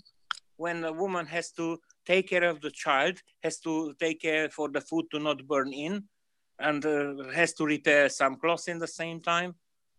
Women need to do multitasking. But I done those EEG testing, and we know if you really use your full brain front, left, right, and back and everything, you will be a genius in music, creativity, super scientific, perfect front lobe actions. You will be very practical and get things done and perfection. And not everybody has the whole brain connected. Every day you create a new neural connection by doing a task different. And so everybody's different and everybody is evolving, and then you create new neural connections. But we are not at our full potential. You can become, but it's work, it's thinking, it's reading, it's doing creativity, it's doing rational task. So I agree that we don't use our full potential because we are much more than all this. From a year ago, I think we evolved. So we are in that path to full potential. But if we wouldn't be doing this free thinking, if we wouldn't be doing this brainstorming, we wouldn't be evolving. So. But is it our brain that's getting bigger or more used? I wonder. Connections. It's a supercomputer. You create new connections. Right, but let's look at what they talk about in the Wikipedia here about this 10% of the brain myth. This is interesting. I've always believed that it was, only 10% or 2% or whatever, and it always kind of made sense. But now they're saying it's a widely perpetrated urban legend that, and it's been misattributed to many people, including Albert Einstein, like we were just discussing. By extrapolation, it is suggested that a person may harness this unused potential and increase intelligence. But actually, when you look at it here, it turns out that that everybody uses basically all of the brain and so on. It's there are certain areas that are more active when we're doing certain things, but it says here, like, brain scans have shown that no matter what one is doing, all brain areas are always active. Some areas are more active at any one time than others, but barring brain damage, there's no part of the brain that is absolutely not functioning. And it goes on into other aspects of it and so on. But basically, it's been debunked about the 10% myth, and one guidance that using 100% of one's brain is not desirable either. Such unfettered activity would almost certainly trigger an epileptic seizure. So we use different parts of our brain as a way of not doing everything all at once, so we don't freak out from trying to think of all possible things, that all possible events that could be impinging on whatever reality we happen to be seeing. It would be overwhelming. So it's a filter, essentially. But it's interesting that is basically been debunked, this whole idea of the 10% brain thing. There's no scientific basis behind it, and it's been perpetrated on us for whatever reasons. Well, there you go. I certainly learned something about that. But the thing about it is, perhaps in a way where we end up kind of bypassing the whole brain thing. Like, for example, look at Mr. Keshe. Does he keep a lot of stuff in his brain and in his notes and so on? He doesn't use notes when he delivers a 2 or 3 hour, 4 or 5 hour dissertation on GANS or nano or space or soul or whatever it is he talks about. He never has notes that he refers to. He's not reading out of a book. He's not searching his mind for all the facts and figures and so on. He is just delivering it directly from wherever, but it's not coming from, from his matter level brain. So far as we know, it's information that comes from direct from the soul, direct from the universe, however you like to look at it, but it's not. And I think we all can have experience of that, where we know something and we didn't learn it from a book, we didn't learn it from TV or some show or somebody telling us. We just knew it somehow. It just came to us, and or we have experiences of things that are beyond the brain, what the brain is capable of receiving, let's say. So interesting. Anyway, any other comments about this? There's Mr. Tesla, another one of these brilliant people, often spoke about how none of the knowledge that he brought into this world belonged to him, that everything was coming through him. And in a way, I kind of see that in Mr. Keshe's teachings, and I find when I listen to him or when we watch him speak, the only time I ever see him or hear him searching, it's to pinpoint the exact English word that he is trying to place in the exact position, in the exact phrase. That is the most time I've ever experienced his searching in such a way. But the ideas and the knowledge and everything else is like a complete conduit. Like no problem whatsoever, no searching for the how many this, how many that, none of that. And that's what, for me, makes this so beautiful, and for me, what makes this appeal so much, because I see that, we get to experience a direct link through his teachings, and I think that's why many of us are here. Yeah, really good point. And yeah, so a direct link, and somehow perhaps you can kind of sense that that's the case, or you can feel it, that there's for me, there's a certain, what I call the bell of truth rings when I hear something that comes from a place of truth, or a place of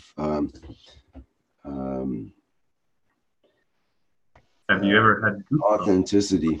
Pardon me? I brought this up maybe once before, but has anyone experienced goosebumps?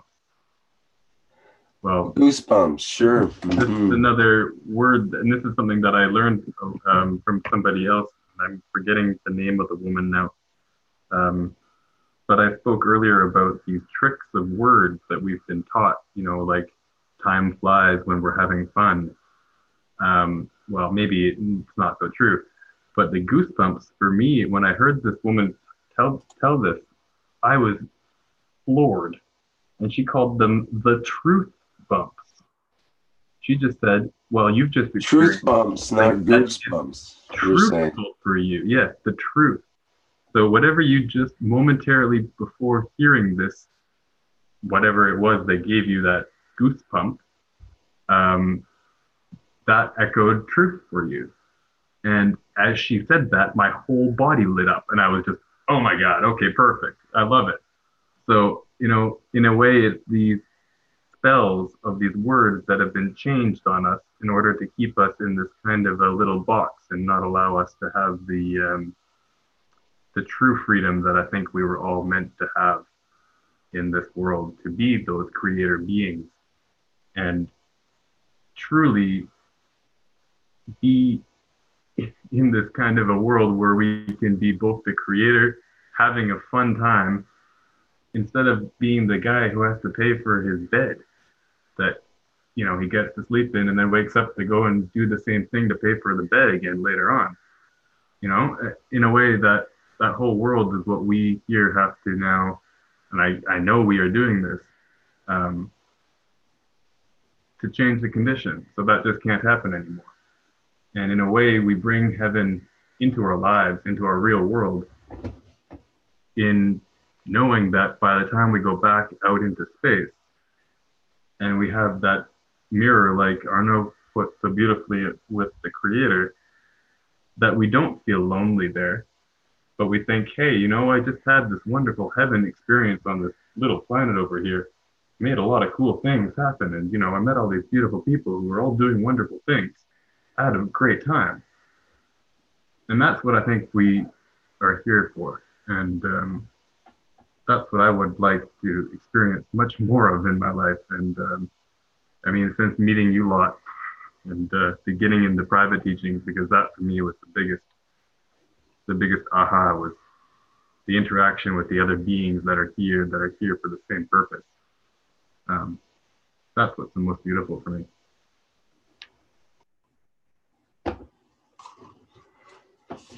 Mm-hmm. I am present in that one. Yeah, what can you say? I am present. This saying is in itself, I am present, is very similar to, you know, I am here. And there was a big movement back in the 1960s, I guess it would be in 1970s, the I am here movement, and I am here now is the other part of that. And that is the manifestation of, you know, full presence, of the presence of your present in the present. And guess what? By doing that, we keep the timeline in the right direction. Very well said. And I am present is much different than I was here.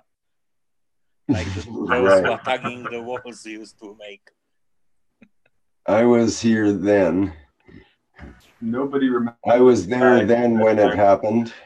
Nobody remembers the guy who said I was here and I stole all the money and I hid it under a cave. Nobody remembers him.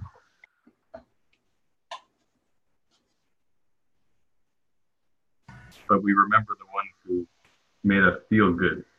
We remember the time when we felt great. We remember the people that brought us joy and love and, you know, all those little moments that were so good. That's what we, you know, that's what we're here for, not to put money under the rug. Yes, but also I would venture that even experiences that are not so desirable or not so fun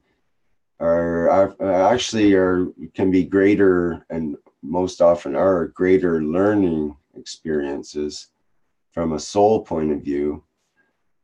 You know, it's just another thing that the physicality goes through. The soul is observing, and sometimes the soul, we get closer to our soul through those tough times. For example, I remember times when I was really sick or really have some kind of affliction, and time was slowing down so much that the clock was going, instead of tick tock, it was more like tick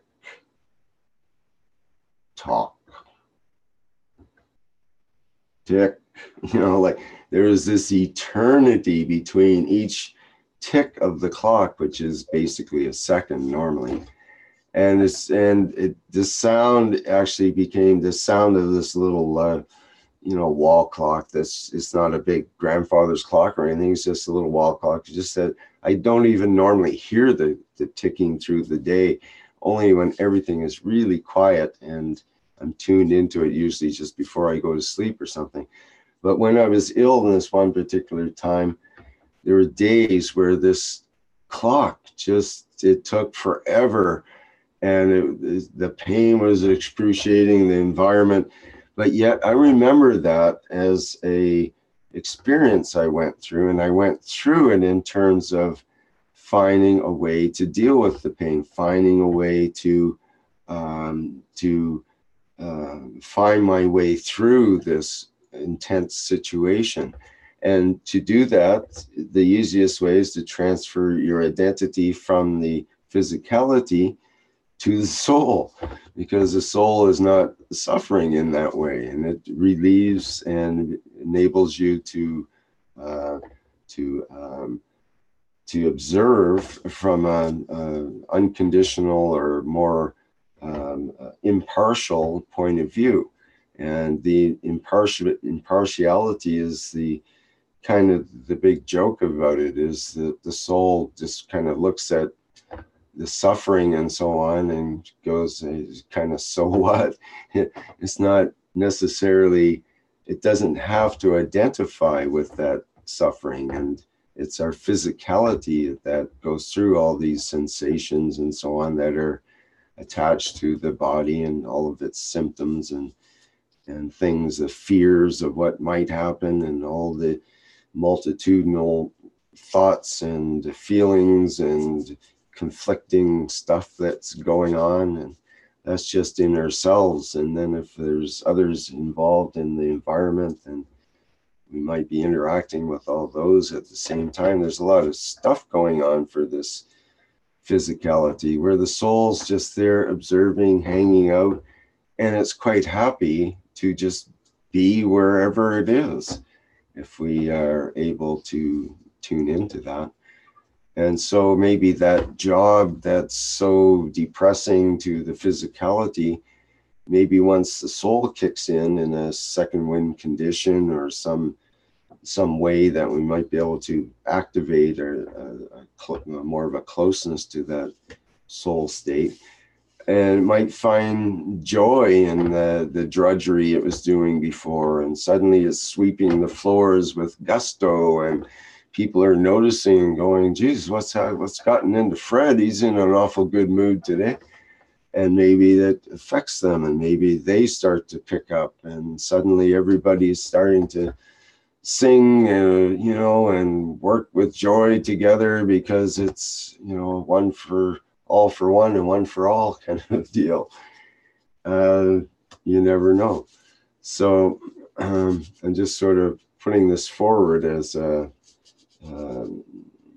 this split between the soul aspect, our essential self, and the physicality, or the realm of all the stuff that's associated with the physicality. And there's lots of stuff. The baggage that we talked about earlier. So perhaps we might need to change another little bit of English wrong wording. And it's not maybe the dark night of the soul after all, but the dark night of the physicality. And the soul is just having a good time. Yeah, maybe it's the soul of the physicality, the dark night of the soul. Blah, blah, blah. And it was the soul of the physicality. They forgot to add on to the ending there. What if because you're not connected to your soul is not coming down into the matter state and all your cells. But if you blend with your soul, you're all one in the body. Because when you're not happy, the soul is not there. They take off, or you're afraid. But when you're happy, you're all dancing. Not necessarily. Think about it for a minute, Estella. The points when you're really stressed out, maybe something really critical was going on and so on, and there's points where the physicality just gives up. It just can't handle it anymore. And we pop into like it's this impartial state of suddenly we can kind of see the whole picture, we can see what's going on, and we take the right action.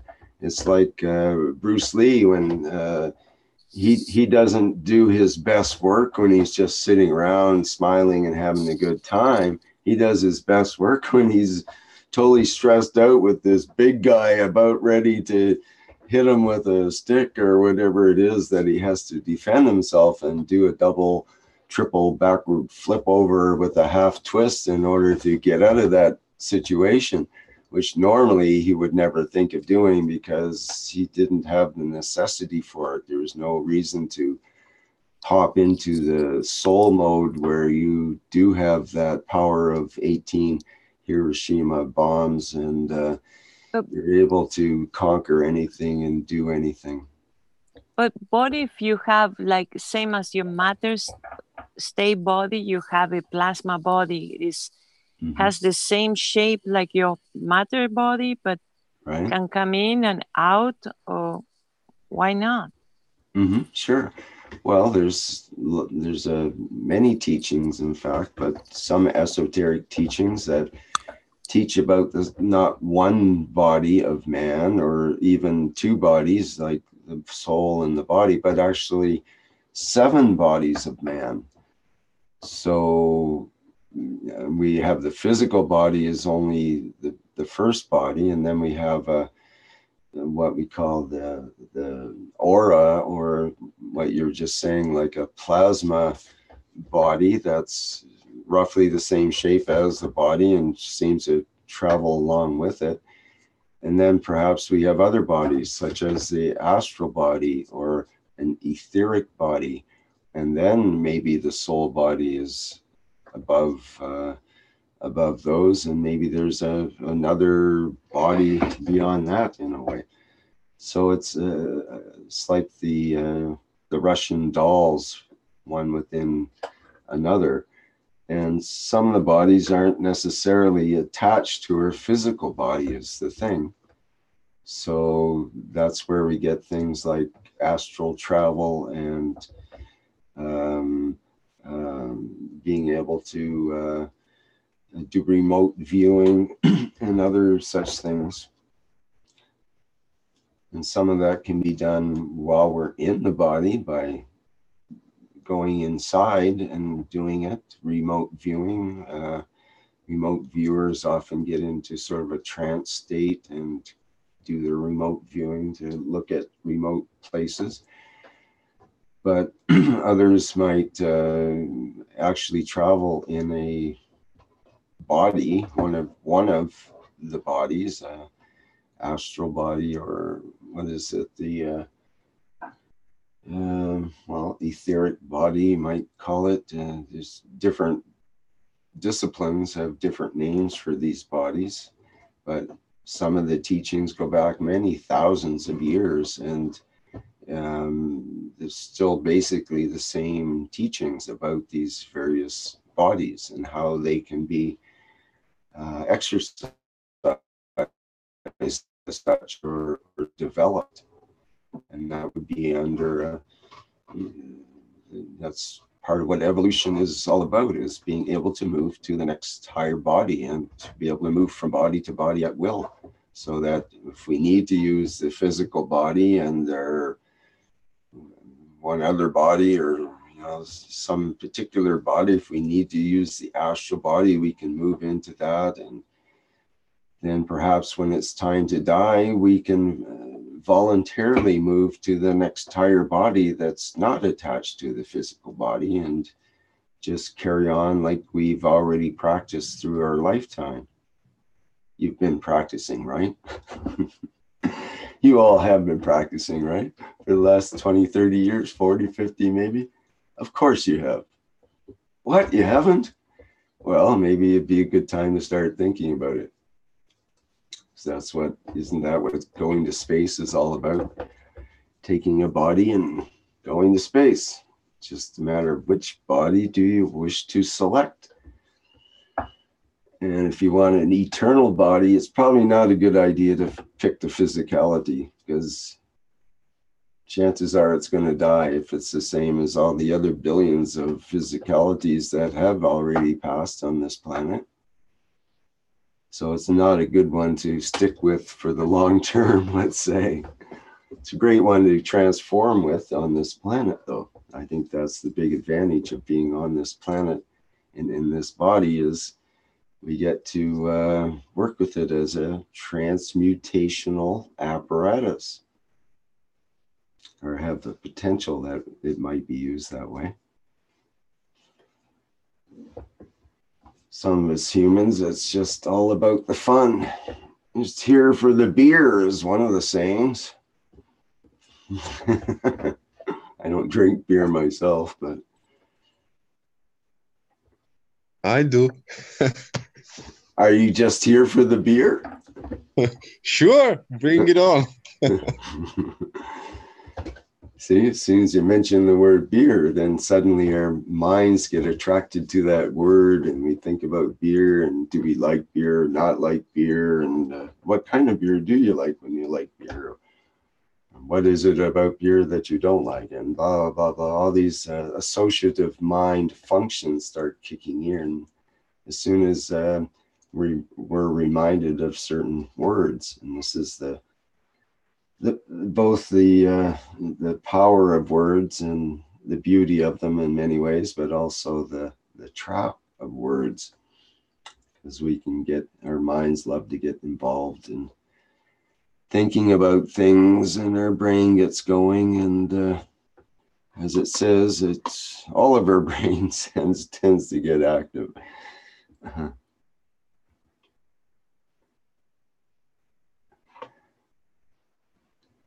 Well, anyways, it's interesting about a few aspects of the brain is where we started with here and got into some other parts. Any other comments about all that or other things? I'm looking at a couple of the comments in the chat here. I like where Stella was going with the plasmatic body in superposition over our, I'll call it the matter state body, but really it's the same body. Especially. It's a bit hard to hear your words there. I think you said the plasmatic body over the... Is that better? Go ahead, sorry. Okay, yeah, no, I was just saying that I liked very much where Stella was going with the description of the plasmatic body. Mm-hmm. And I wanted to reiterate in a way the superposition of the plasmatic body over the matter state body is really kind of the same thing, especially if we think in terms of GANS. As Mr. Keshe always says, we don't have all of the phosphorus in our big toe, or the iron in our pinky. It has to be everywhere. And if we are to take the Bruce Lee analogy of him doing a crazy double backflip and doing the splits in the air and hitting a guy over the head to escape a dangerous situation, there is no possible way that the matter state brain can think about doing those things in that amount of space-time. It's not possible. So his perception or his that's right. moved into the plasmatic state, and he let go entirely of everything, moved into the flow of the action which was necessary, and performed the task. In a way similar to the woman who saves her child by lifting the 2-ton vehicle up in the air and grabbing the kid. These stories that you hear, which are superhuman, and yet they just exist in a realm that we are not often engaged in. Right. Now, you could look at situations like that come up as kind of a second wind is usually what's happening. Like you snap into this thing where suddenly you can run twice as fast as you ever have because, your house is on fire or something, and you just go, boom, because there's no considerations. There's no, it's unconditional go, you're going to save your child or whatever it is. And that's often a driving force for people to do what seems like superhuman or superhero kind of actions is, some emotional stimulus, but it's single pointed. It's not a bunch of conflicting emotions or anything. It's a strong emotion, something very basic that would make you virtually fly through the air if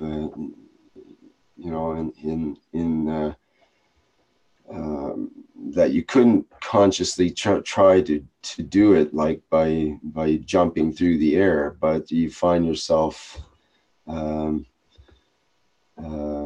just suddenly in the air. I got a scare one time that I found myself in the air, where I was climbing up the side of this steep wall of mountain. Suddenly an airplane, a jet, 4-engine jet came over the peak of the mountain, Air Force jet.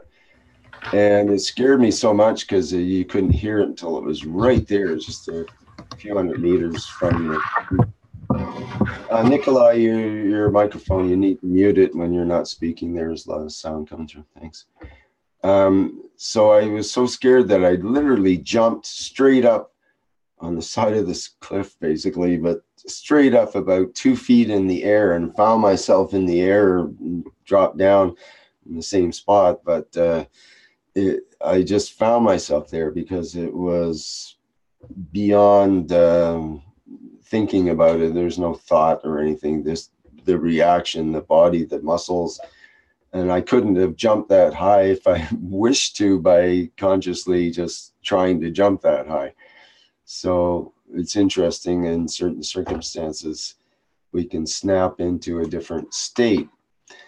And it can be under duress or under stressful circumstances. Sometimes, for example, a performer might perform their best performance under a lot of stress, and it may not be that pleasant for them at the time, but yet they pull off their very best of their profession or of their skill level. And I suggest that might be at times when the physicality gets out of the way and the soul takes over and is able to do that little bit of business.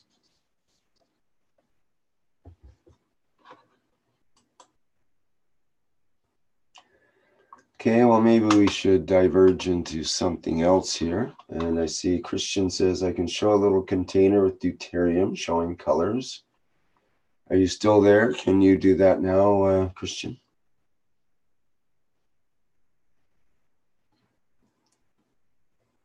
Yes, it's just an image what I took of a small container. It's funny. I was wondering about the colors. Nothing big. Want to see it? I will fetch it. Yeah, we need to change your place here.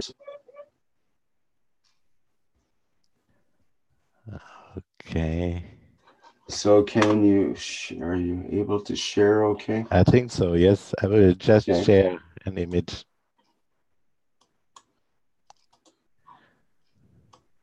Here it is. Okay, let me get it up here in live stream. Holy cow, what do we got here? Yeah, it's a deuterium GANS or a CH2 production. And we learned about changing of color, which is possible in between CH3 and CH2, I mean, the orange and the darker color. And this is happening here. And it's changing. What kind of container is it in, first of all? It's just a little polystyrol thiol. It's a small one. It's just a big image of it. It's a what again? A test tube? Yes, test tube. Yes, right. Okay, right.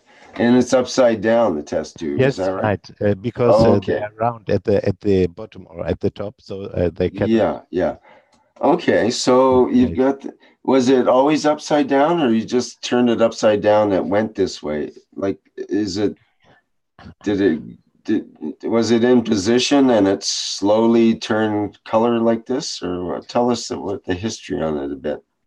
It's a bit difficult to explain. When I saw these signs, it was upside down like this, and then I carefully positioned it so I could take an image, but it changed afterwards. And I remember having seen different colors before as well, but I didn't realize I should maybe make an image of it. Was it in layers before, or was it always mixed up like that? Either mixed up like this, or it was simply very soft, more reddish and more black, flowing into each other. So no structures like this. And also you can change it when you use a magnet. But I think I will make more images and try to play with it. Does the magnet just affect the black stuff, or does it affect the other stuff too? I mean, it would, because it would pull it into the other stuff, I guess. I don't know yet. Probably it affects the deuterium part of it, as we learned. And I've seen it's working, it's reacting strongly on the magnets, this stuff. And it changed in another way. It's a production from last year. And in the beginning, I was trying to work with magnets and nothing really happens. But now it does. I don't know why. Maybe I just didn't recognize it the right way, or it did change. I don't know. Well, that's known to happen. That's interesting. Christian, can you share for us new ones like myself a little bit how you made it? Yes, but I need to leave soon, so I can just tell a little bit. It's like a CH3 production where you put some current into it.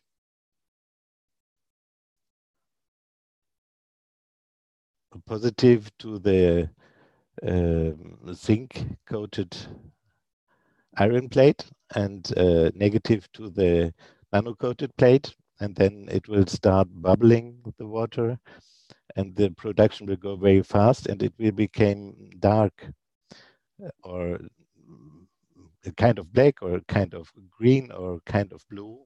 It depends on. I've had two productions. One is more greenish, and there was some red in it in the beginning, but it disappeared.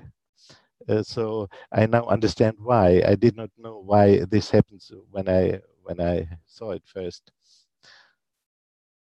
Now this is quite a black version of it. And yes, I didn't know. I thought it would just be pure CH2, but now these forms show up there, these shapes, probably due to the environment. So there were other GANSes and some plants around it. Probably it has to do with that, but I don't know yet. I just wanted to show it because I think it's interesting. And if you, I cannot do here now, but if you see, look at it more closely, you can see the structures and how they formed. Actually, it's beautiful.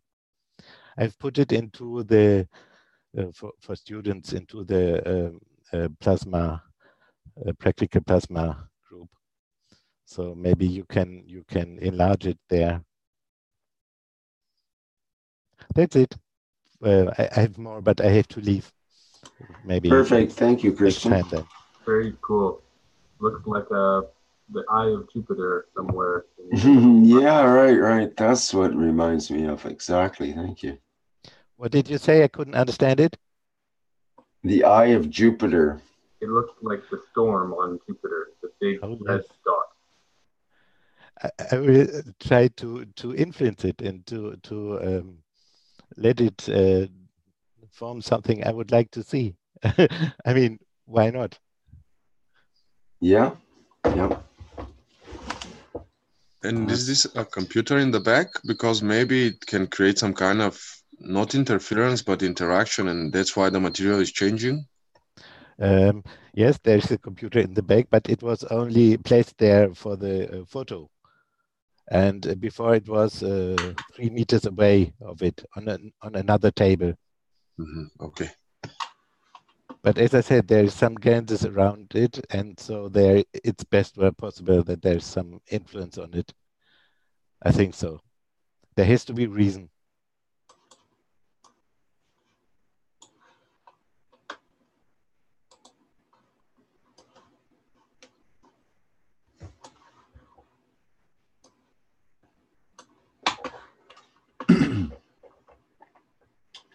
Alrighty. Anybody else have something they'd like to share? I want to just tell Christian, maybe your attention to it would change it. Actually, it was the other way around.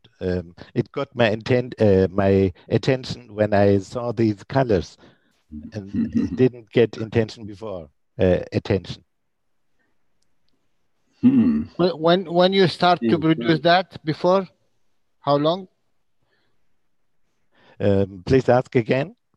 When you done this deuterium?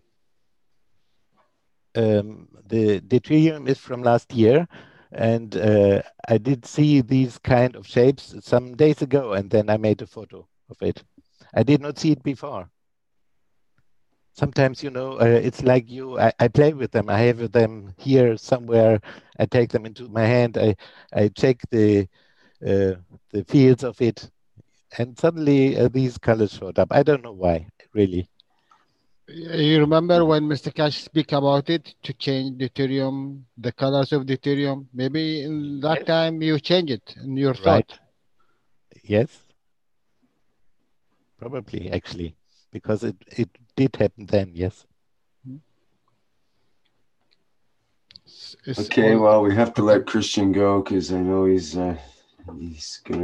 Thank you, Christian. Has to go to. I need to go to another teaching. Thank you. Goodbye. All right. Thank you very much. Did you want to further talk about that, Jalal?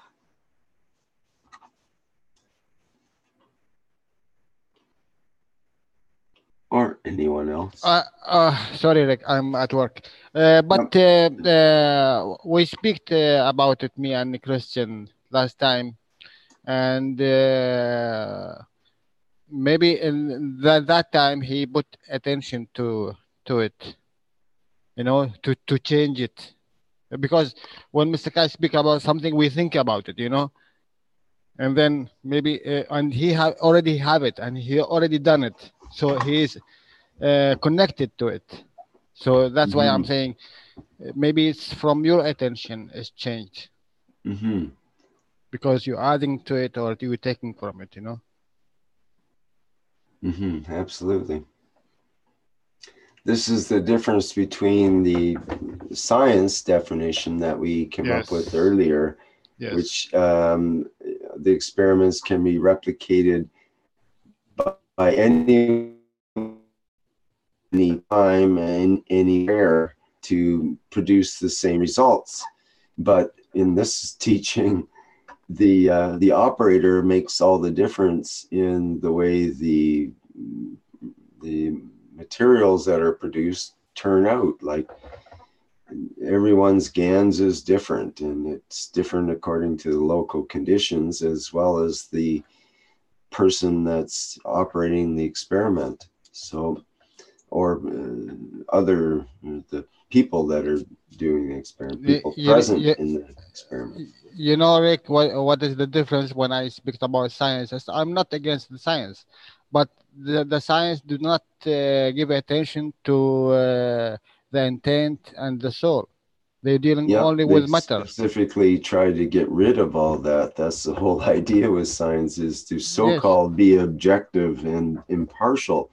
But yet by not including the one that is objective and impartial, the soul, they've actually tried to bypass the soul with their objective impartiality, but it doesn't work, because then by necessity it comes from the physicality, and it's all ends up being a physicality trip one way or another.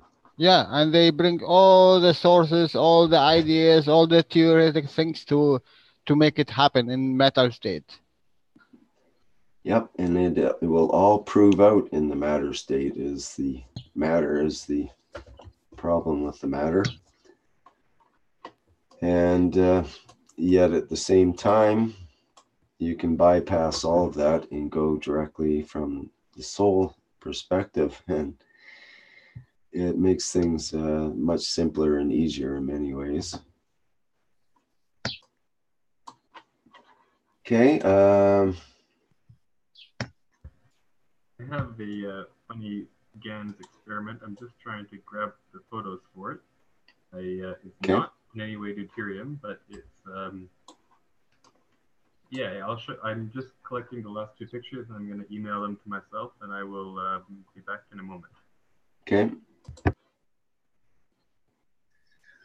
But can't we, Rick? I have a question. Can't we find out how is what is the setup for this GANS creation, and what you say about science? Why don't we point them towards the soul and how to work with it? Because we know that science is not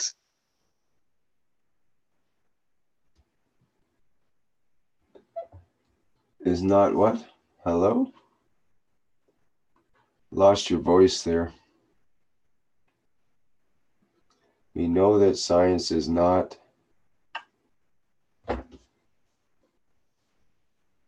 Oh, I think we lost the connection, perhaps. I'm back. I lost the connection. I'm sorry. Okay, good. We know that science is not. We know that science is not essentially bad, because through science we learn a lot of things that are also the case with plasma science too. So in this case, can't we just connect the two and start pointing out what is the whole connection with the soul and how it can be used in science as well? And in this manner, we know that with the experiments of the changing of the deuterium in the photo that we saw, there is the intent of the operator, let's say, no? But we can, if we know how he made this, with what materials and how he created it, we can replicate that and see if it will react to us, because we would be the ones that are going to create the GANS in these specific bottles or equipment that we have. So in the end, we can use science by replicating his experiment and just experiment more and see if we are going to make any effect, since we know that it showed already through his experiment with the conditions that he used, and then try to find out some logic. And this is just a simple connection. I guess that scientists that are really into a science for a long time can make more connections, but a lot of them just don't know about Keshe Foundation and the technology. So I think when those two merge, things can grow in a better way. If you go to Wiki and you find how to make CH3 and hydrogen and deuterium and tritium. Yes, I know, but it seems that he is not using this process. Yeah, no, it's all of us. We are using the same process.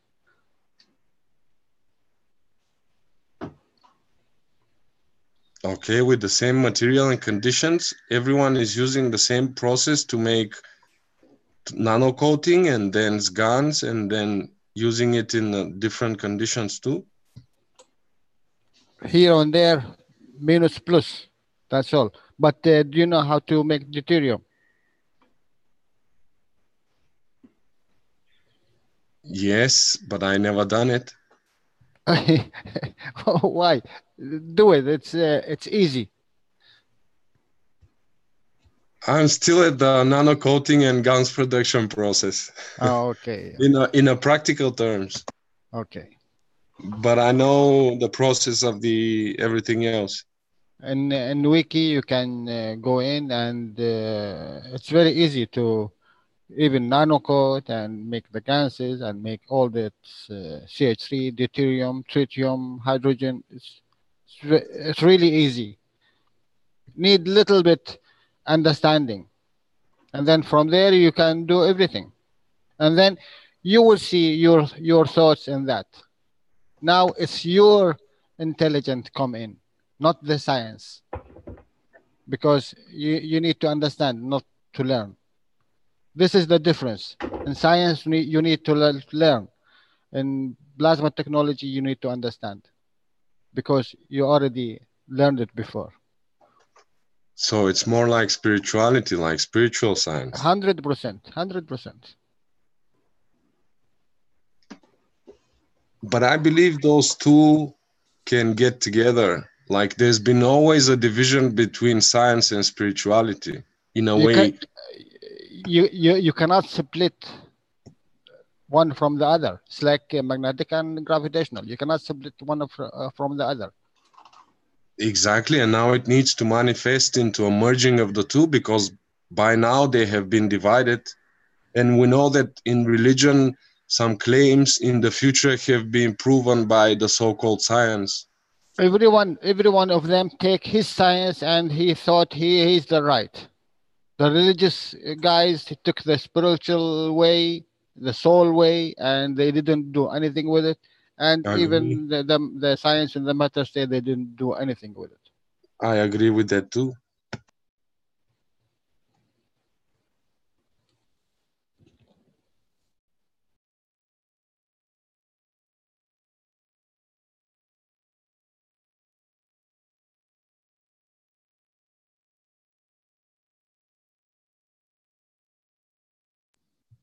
So I think now is the time for them to merge into one.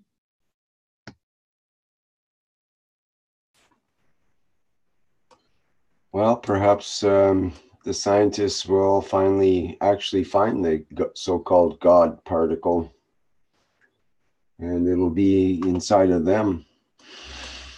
I'm present.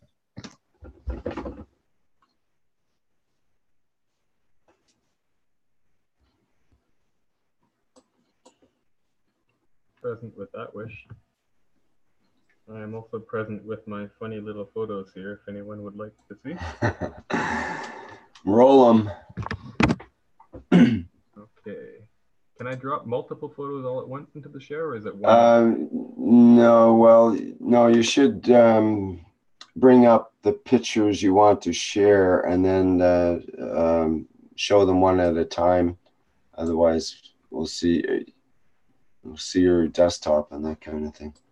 Right, I put them all into a folder by themselves, so I could just make that folder big and hide everything that doesn't need to be there, if that works. If not, I'll just do... You could do that, or have an application that shows one picture at a time from your folder. Okay, I'll have to check out how that works. So if I just open this, I will see if we get all of them or one at a time.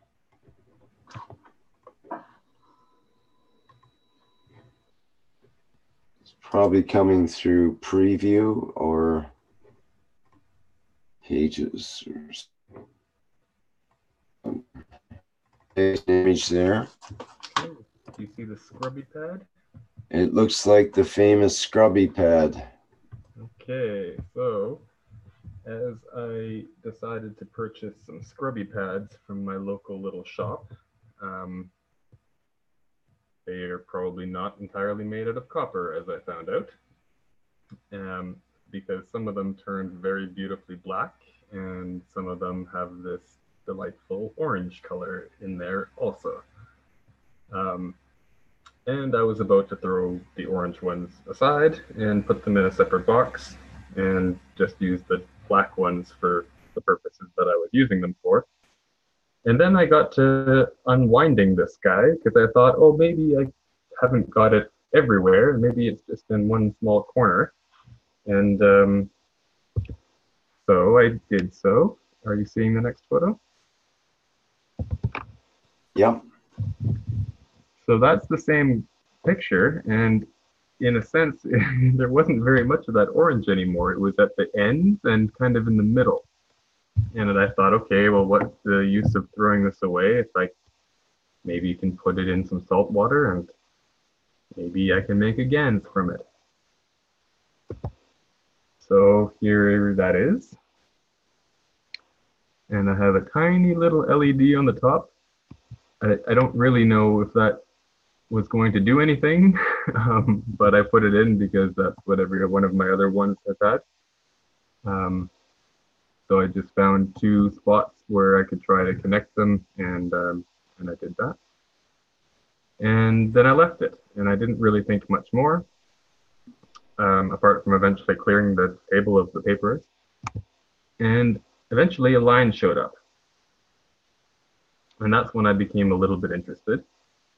because the salt water is right up to the top where the orange line is, right up at the neck.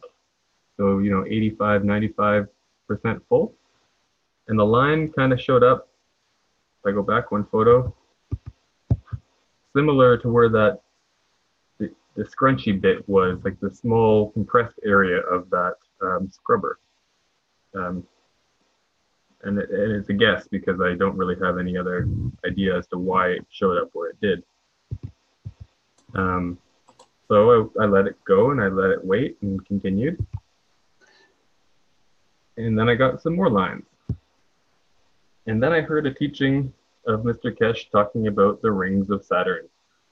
And I thought, oh, do I have the rings of Saturn in my little thing? And this was producing GANS at the bottom. It had a sediment, and I imagine that that's iron copper GANS, unless my scrubber was made out of something other than iron, and of course I have no idea. Was there a scrubber? Yeah, I see the scrubber on the top, and it goes in. Does it touch the liquid inside that one scrubber? Yeah, so that's actually the same one as. Oh, that's the sock. I see. The whole thing. So the top is exposed, and then you have, about, a significant length of it inside the. Right. So the pinch container. Would the pinch point be about where that ring was then? That's what I thought at first, and when there was only one, because you can see in this photo, about 3/4 of the way down, that's the bottom of the scrubber. Right. It's kind of faint, but you can tell that it's there. So it's not touching the bottom. Yeah. And it's actually very interesting how big these things are.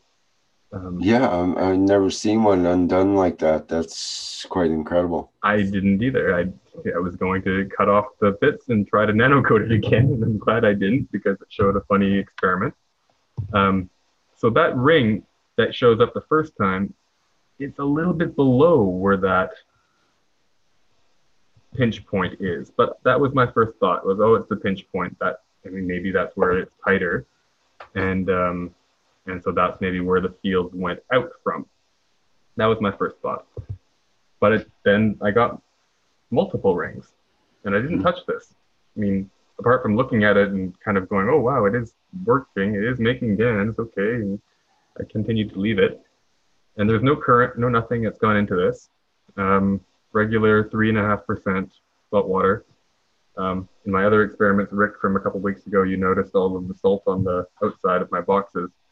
I had no problem with this one because there was such a small amount of surface area that was exposed to the air that it didn't evaporate nearly as much as my buckets do. And how long would this be sitting by the time we see the 4 rings here? Like, I'm going to open my couple of weeks. Timestamps in the pictures, and I can give you that count in just a moment. That's bizarre. I've never seen such defined rings like that, except in rotating GANS, like a GANS ball that rotates with GANS in it will form rings like that, but not in a stationary, just sitting there situation. That's amazing. So I'm just looking for the date here. This picture that we're looking at was about March 7. I have 2 or 3 pictures on that day. The other ones are the same from different angle, and I haven't put them in the slideshow here. So that's March 7. Then I'm going to go back in my calendar here. So if you go back to the one with the single ring, I guess, yeah, might be, a week before or something. Let's see here. The single ring I have, and it is March 2nd. So that's only 5 days. Between those two, between one ring and what looks like 4. And when would it have been created then? Have a look back here. The translucent sock, the one that I showed kind of to show where the bottom of it is. That one, oh, it's not wanting to load. My lovely phone here. Give me a moment. Okay, I have a couple more pictures. I'll let that load. I don't know what's taking it so long. So this is the kind of sediment that I was able to collect from it, and that's from the bottom. And it's kind of hard to see here, but it's in a very large, maybe a 1 liter mason jar. So what would be kind of interesting to me is to put this GANS into a similar test tube to what Christian had shown, and see if it does anything by, in a smaller containment zone, so to speak. And that's a zoomed up closer picture of it, again, through the glass. And I called it green CH3 because I didn't have any other idea what it could be. And I ideally believe that that's not actually correct, but I think that there's a much more iron content in it than, anyway, so that's what I thought was interesting, and mainly because of these funny rings that showed up in the middle of the experiment. And it also produced a lot of amino acids on the top. So anyway, it's hard to show that image without cutting off the bucket. But there is still some little fatty things hanging out on the top that I could show, and if I collected those, they're still sitting in. I basically took the scrubber out of the solution, and then took the GANS out as best I could, and then let the container sit there, and it's still sitting there now. And some more of the GANS has settled to the bottom, and the top has the aminos floating on it. So, does it still have the rings? Let me go and look. I'll take a fresh photo for you. I'll be right back. Oh, great. We love live action here. Stop the share, and I will be right back.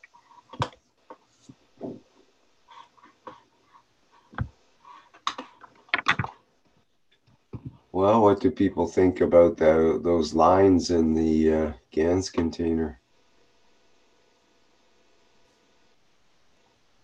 Mr. Keshe says to look at the fields, don't look at the GANS. I could see the fields in that close-up picture he had. Do anyone try to nano-coat the container before he do GANS? And what is the difference? Pardon for the noise there. I tried to click. I'm just going to email myself this photo and share it because I think you'll be happy, Rick. There are more rings. Uh-huh.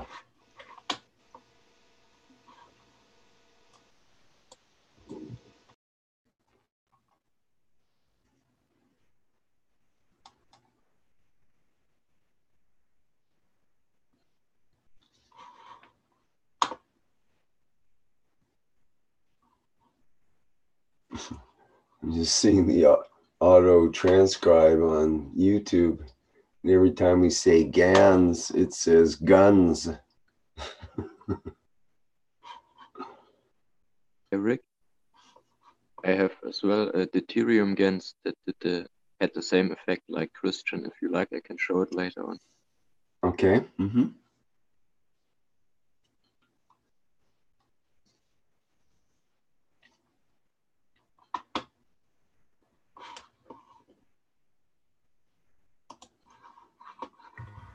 If you'd like to go ahead and show that, my phone needs to be restarted, apparently. It's really not wanting to share the picture right now. All right.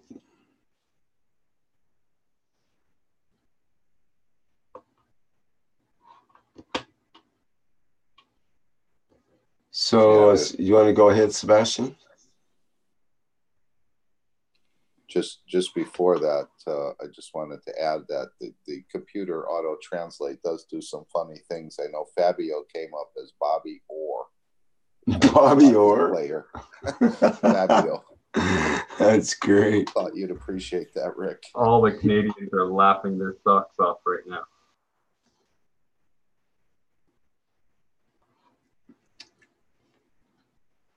Okay, well, that's very similar, isn't it, to the other that we just saw? Wow. The same production, and when I visited, Christian gave me the little GANS here. And during time after 1 or 2 months, I recognized these different colors in there.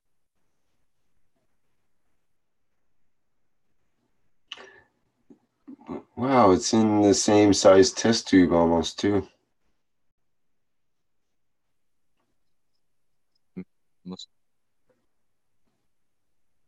So what was your process to make this?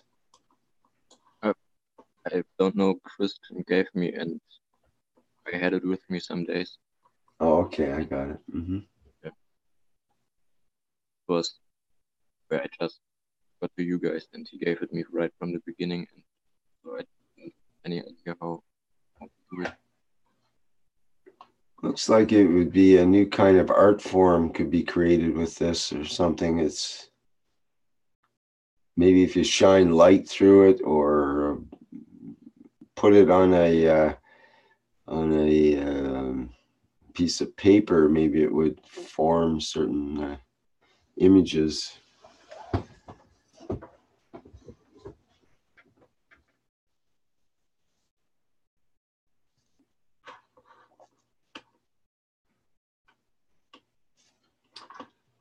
Okay, I wonder how Nikolai is doing here. Oh, thanks for the blow-ups there. That's good. I got that last picture. Okay.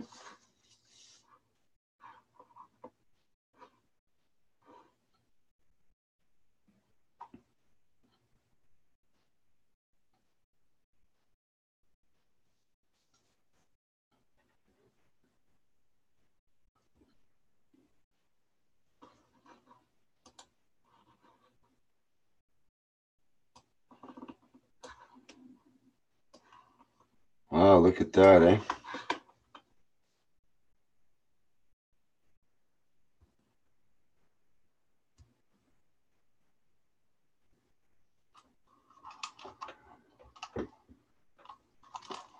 So there's actual like lines in there, like little stripes basically, right?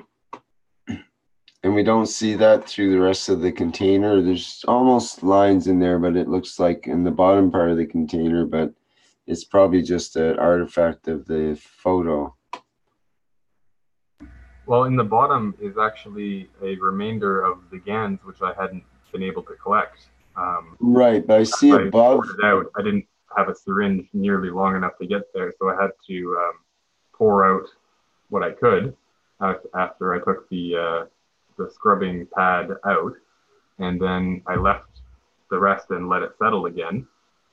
But these lines showed up in the same location, so they don't want to go down. And they were basically they were erased when you poured out the GANs from the bottom, like you couldn't see those lines at that point? They were there, but on the outside, it seemed like they were on the outside of the plastic container. But they were, I mean, and when I poured the GANs out, it was a mixture of all of these colors. So it was a darker brown kind of in the whole solution. And then, you know, now having looked at this, I didn't look at this for a couple of days, so I haven't even seen that there's this many lines. I just kind of thought, oh, it's the same as it was before. But I'm glad you asked, because that's caused me to take another photo and document it, because there's definitely more. And those lines, are they like layers of GANs, or is it only on the surface of the container on the inside? Like, without disturbing the experiment, it's kind of hard to tell. My vantage point, you can see the orange line at the top, kind of in the handle. Mm-hmm. That's where the line of the water, that's how high the salt water was. Mm-hmm. And it looks to me like the outside of the container has been completely coated in, you know, an amino acid GANs layer.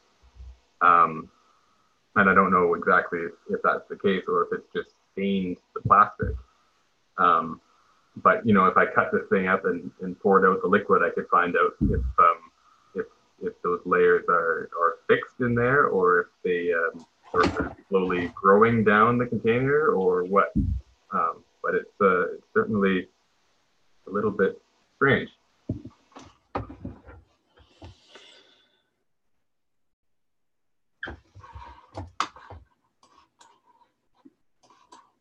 All I would like to emphasize is that for the most part, most of my fun discoveries have been from making mistakes and not throwing everything away right away. So I find that quite cool. I also found the first date that I put the experiment together. It was February 16, 1/6. And so this is about, you know, to this point, it's a little while, but to the point where I collected the sediment, it was probably only about 3 weeks that we got to the last photo, which I shared, where we had a few layers, maybe four lines or something like that. But now it looks like we have maybe 7.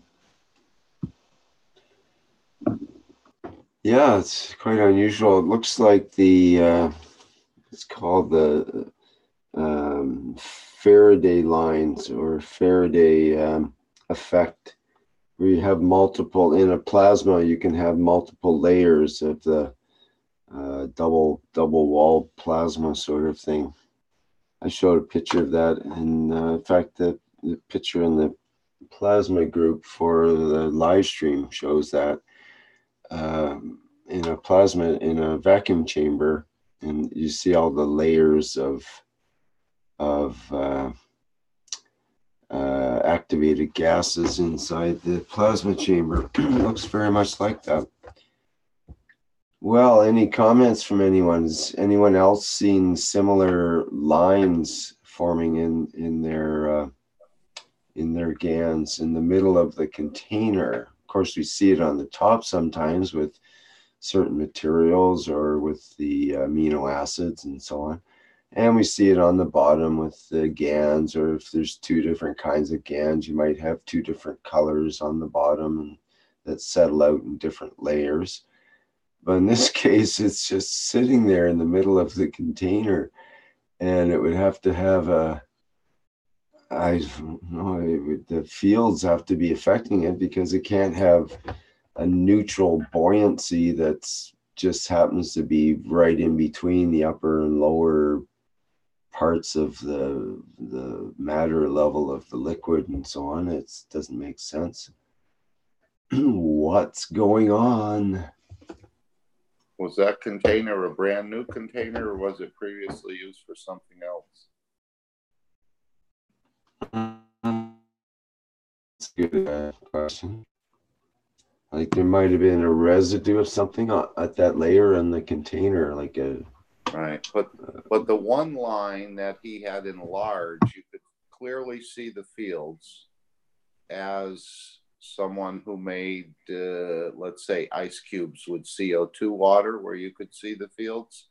The single line, to me, you could see an interaction going around the container on that line, from above the line and below the line. That single black line he first showed that was enhanced. Mm-hmm.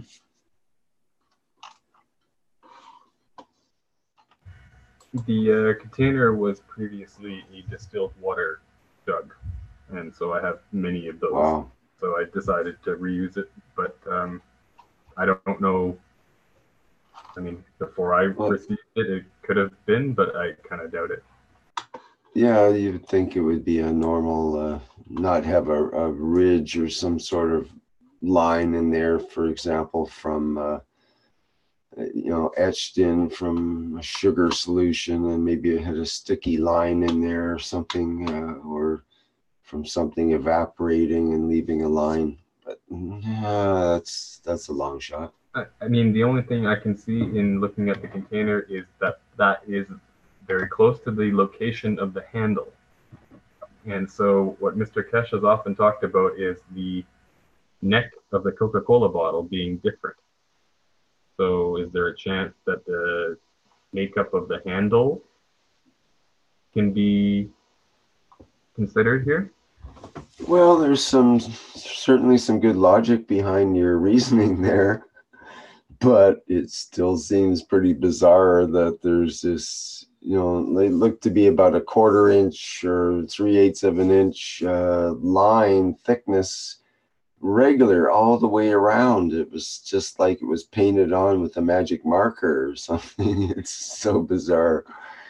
And I find that hard to understand how that could take place. We all have cheap dollar store, not really all that much proper scrubbers around. Perhaps somebody else can try and replicate my mistake. Yeah, I've got a bunch of them actually, and have been doing some experiments with scrubbies recently. Do you remember, Rick, once I show you in the live camera, the container of CH3? Yes. Do you remember the lines in it? Black and all sorts of lines in the middle? Trying to remember. Once we was alive in the garage, and you spotted from the back, and he said, "What is the container that?" There is red and yellow and orange and black. Mm-hmm. And it was the CH3 production.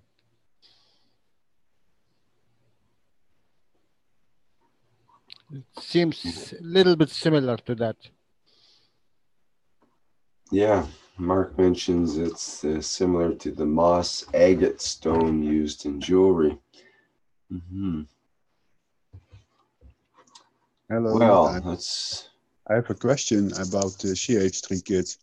The form of the copper, is that the same as when it was outside the box? Because if you go through the nano inside the kit, if you have the same scroll as it was outside, you have your energy pointed outwards, and then going through back to, I don't know where the iron is, but I think the iron is in the middle of this creation.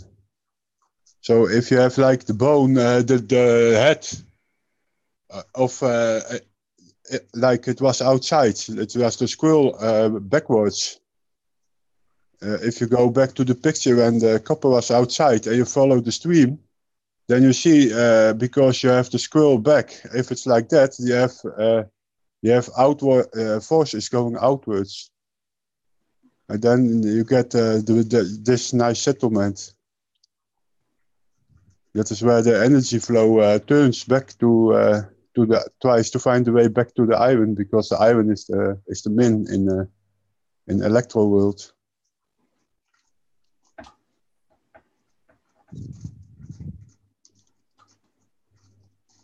Hello? Yep, we got you there. You understand what I mean, Rick? When you saw the picture before it go into the container, you saw it scrolling back. If he has it in this way in the container, then it's a way of how the flow is going. But if he has put it down, like straighten it all up, then I don't have a good explanation. But if he did not scroll it out, that last part, like we saw it on the picture, then you always get those rings, because the energy flows is going outward below. Then you're saying because shall I bring the photo back, and perhaps I don't know if you want to annotate on top. Would that be useful? Yes, please. Which picture would you like? When you nano-coated the copper. So the very beginning one. Yeah.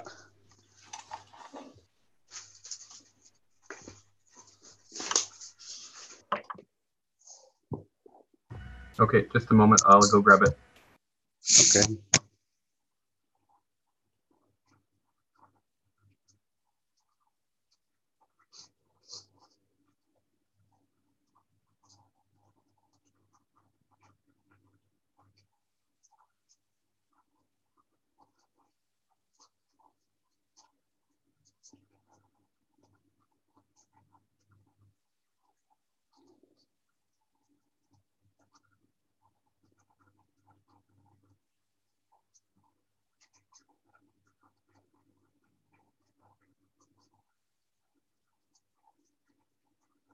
Yes, then the next one.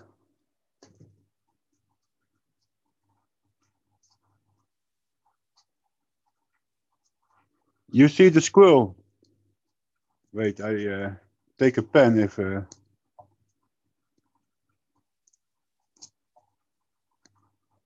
You see this. And this. If it's like this in the bottle, kijk, in between all those facts you also have interaction, of course, so you can also CuO in it. But if the flow is going like this, because if it's in the GANS kit, it's in this order, then you see the electrons going like this. Kijk, you see? Oh yes, go back to the other picture, please. You can see it.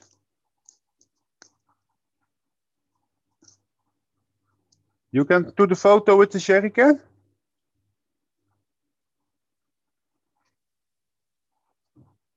No, the other way, please. You show it one moment. Yes, this one. Wait.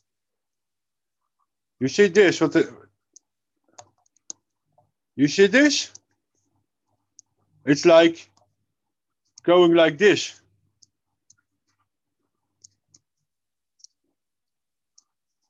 Around it back, you see? So if it's going, and where's the others, the iron or the zinc? I don't know which one you put in, but I think you put that in the middle or not, because now the flow is going like this. Is there just a scrubby, or yeah, it's just one scrubby, which happened to be partially nano-coated, partially turned out to be iron, and therefore I did this experiment only because I was going to throw it away otherwise, because I wanted a fully black nano-coated material. So essentially you've got nano-coated copper and iron, and yeah, exactly. So that's potential to create this CH3 environment, and potential then for deuterium as well. And I do have a tiny little LED on top, but I don't know what that role, if that has any role. So there's just another material that we have to consider that could be in there in making a small influence. That's what the scientists would have trouble with, probably. Yes. And at the end of your, at the beginning of your experiment, stick a little LED in the top. It won't turn on. It won't do anything. Just put it there. But in the circle, you also have a migraph field of a totality of that moment here. Because it's like you have created like this, and this is circular form. So this tries to find balance and takes from here in, and from here in, and from here in again, and from here in again. And then you get this one, but this one is interfered because the copper is here, remember? And but it will go through the holes. It will find its way, and then it's going back. And if here's the bottle, it bounced off. And this settlement here creates this rotation and this rotation. So you already create here new fields to attract the energy from its environment, and that is why you created the rings in the can. Because if you have this, and it will create two magnetical, one magnetical, two gravitational, it will rain back. But inside it will rain too, and then you create the new position for the atoms to reborn. But the energy is coming from the fields of what you have created, of that totality. That is why the rings are there. Here are the rings. Here are the wings. So if this is 1, you create a gravitational force here. And that is why you created the wings, because this one is 1 imbalance and this one is 1 imbalance. Maybe this is the position of CO2 in not for to make CO2, but in the plasma, how you can draw. If you have carbon is 6, so you have 1, 2, 3 neutrons, and then 3 protons and electrons in it. And you shall take 2 oxygen. That is 16. Oh, sorry, no. Then it could be 1 carbon, 2 hydrogen. And you have 2 hydrogen, but then here on the left. Oh no, okay. Okay, I'm wrong yet. No problem, but it would be another resemblance of another compound in GANS world. Because this one, this field, has here 1 and gives magnetical to here. If this is 1 and this is taken in, I look to the soul inside what you have created between the copper. Eh? And this one is doing the same. This will create magnetical, and it will go backwards. Oh, now you see why the wings are there, guys. You see? Now you see why the wing settlement is in the right order. Because this magnetical is going also back to the gravitational. And that is why the settlement is going to the... Here, you have to play. We have the knowledge received from Mr. Keshe. We have to play with the knowledge, guys. We are children of the universe. Yes. Beautiful. Thank you. Thank you, Arno, because I made the mistake of making this beauty by accident, and I am very happy that someone can help us explain what is happening. I'm very happy for your knowledge. Thank you. Without mistakes, we never learn, because when we are making mistakes, it's like the same as tooth pain. Eh? So it will burn deeper in our knowledge, in our bones, when we receive the knowledge from it. It's like when you do exactly everything and it's going right. Like the first time, if you see a new way of working, the first time you always succeed in one order. But then afterwards, you have to start learning it. Like you have never done it, and then you learn it. But the first time is always in one time okay, because you don't do it with your soul. But then you start thinking, evaluating, and think, oh, I'm great. I'm the best. Yeah, and then the soul kicks in and says, no, you're so stupid that you think you're the best. And then you have to go over the process to learn it, and then you receive the knowledge behind it in everything we do in our life. And so the mistakes are the most important things to make. Maybe the soul decides to make the mistakes. So we learn something from it. It cannot talk to us. We don't hear the soul with our ears. So we have to listen to the soul, what it put in our behavior. And then something beautiful always comes from it. Thank you. It's wonderful to have you lot, as I've learned to say, around.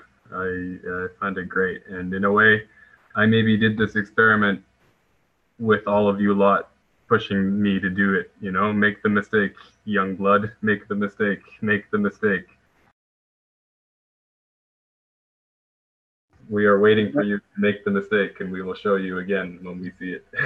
I think it's great. Remember, Mr. Keshe explains in one teaching that the creators are waiting with love for our mistakes to make what they have also made before.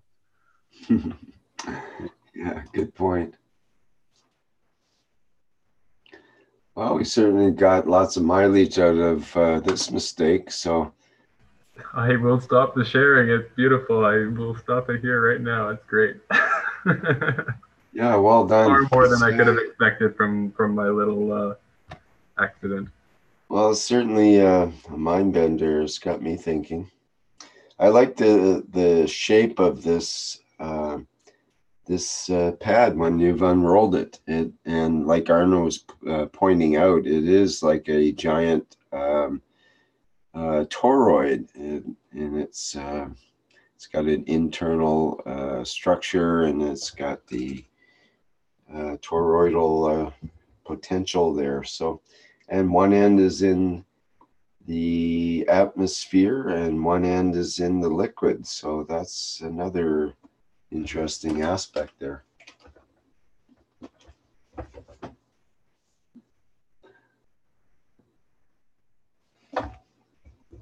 I think that you might be able to get energy out of that situation by just tapping into the top and bottom somehow. Maybe the LED should be hooked up to the bottom part of it and the top part that's out of the liquid into those, and see if there's a potential between the two. Might be enough to light an LED. He can hook up in the interaction. Where is the interaction? He can hook up there. If he bore 3 or 4 holes in the middle, small one, and put some rods, nano-coated rods.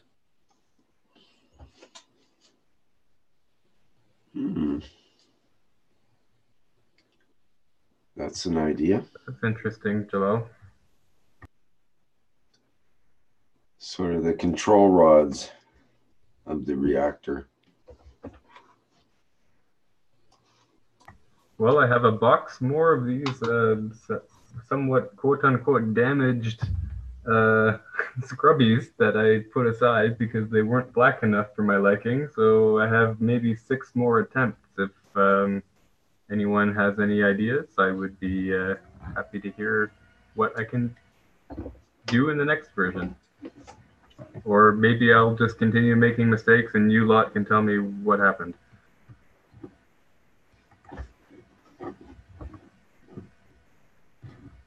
Rick, we see your whole desktop. Oh, sharing is so much fun in this thing. Like Arno said, go with the flow. Don't think. Go with the flow and see what you will get.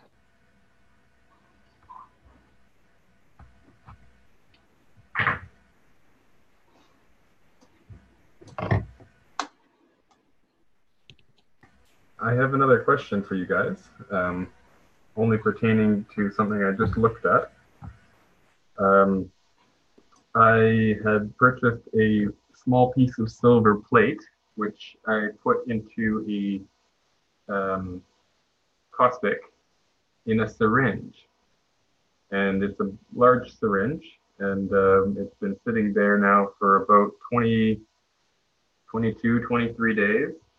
And I haven't taken the caustic down to its 5% or so as is supposed to happen for this nano-coating. I'm just curious if anyone has experienced any nano-coating with silver material, and if there's any procedure or any, not procedure as such, because I know that kind of doesn't exist in this world of plasmatic environment, but if there is a set amount of time for these kind of different elements.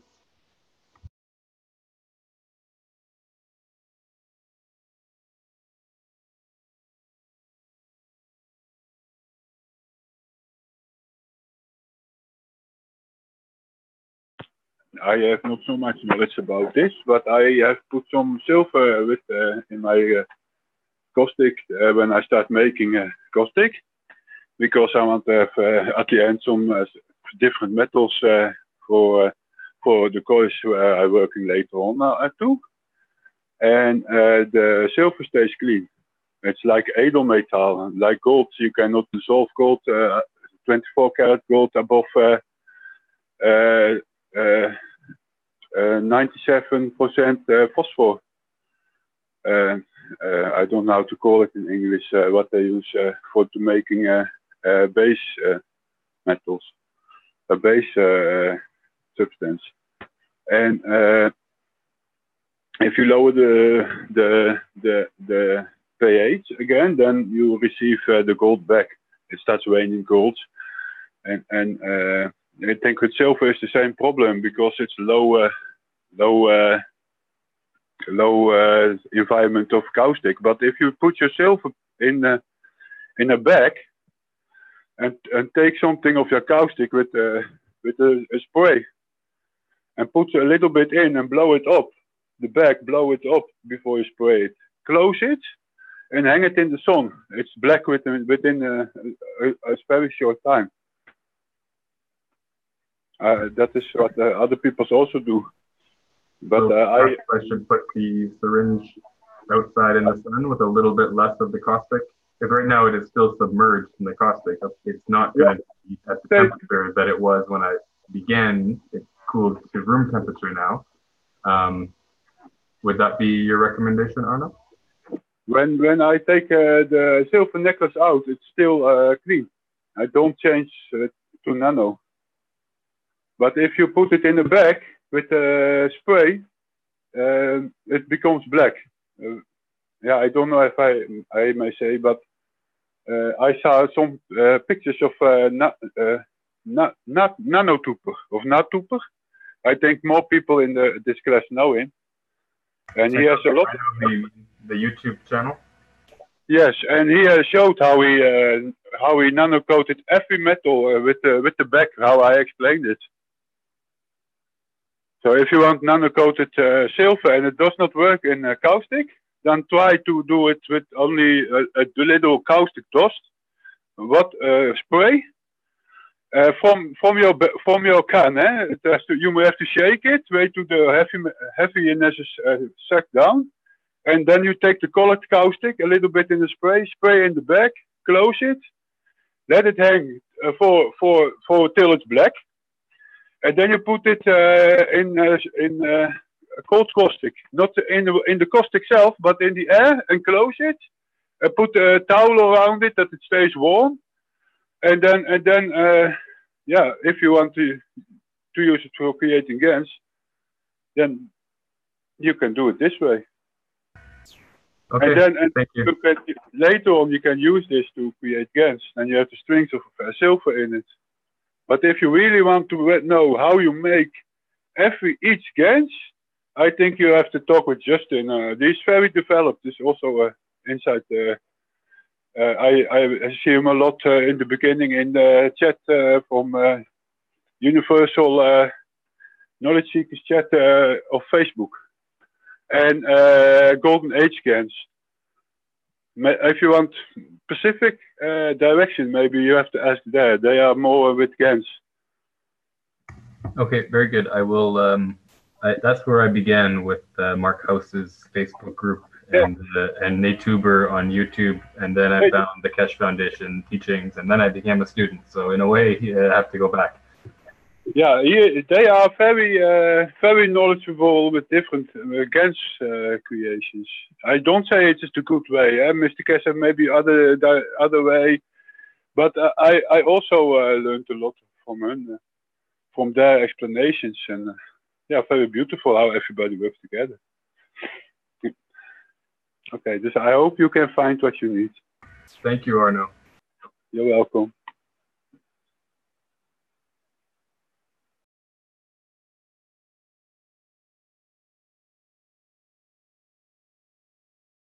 Okay, any other questions, comments here? We are coming up on 4 hours, and it's probably time to wrap things up soon here.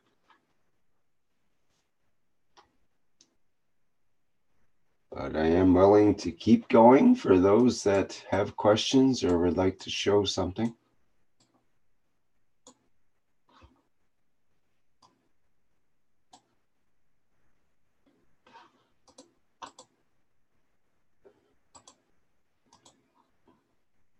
Oh, I see Brett's here. Hi, Brett. I'll bring you in as a panelist.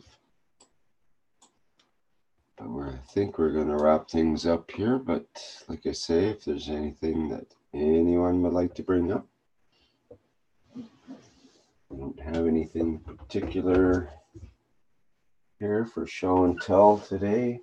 Can't think of anything. I was busy with some other stuff today, so I was not well prepared for show and tell.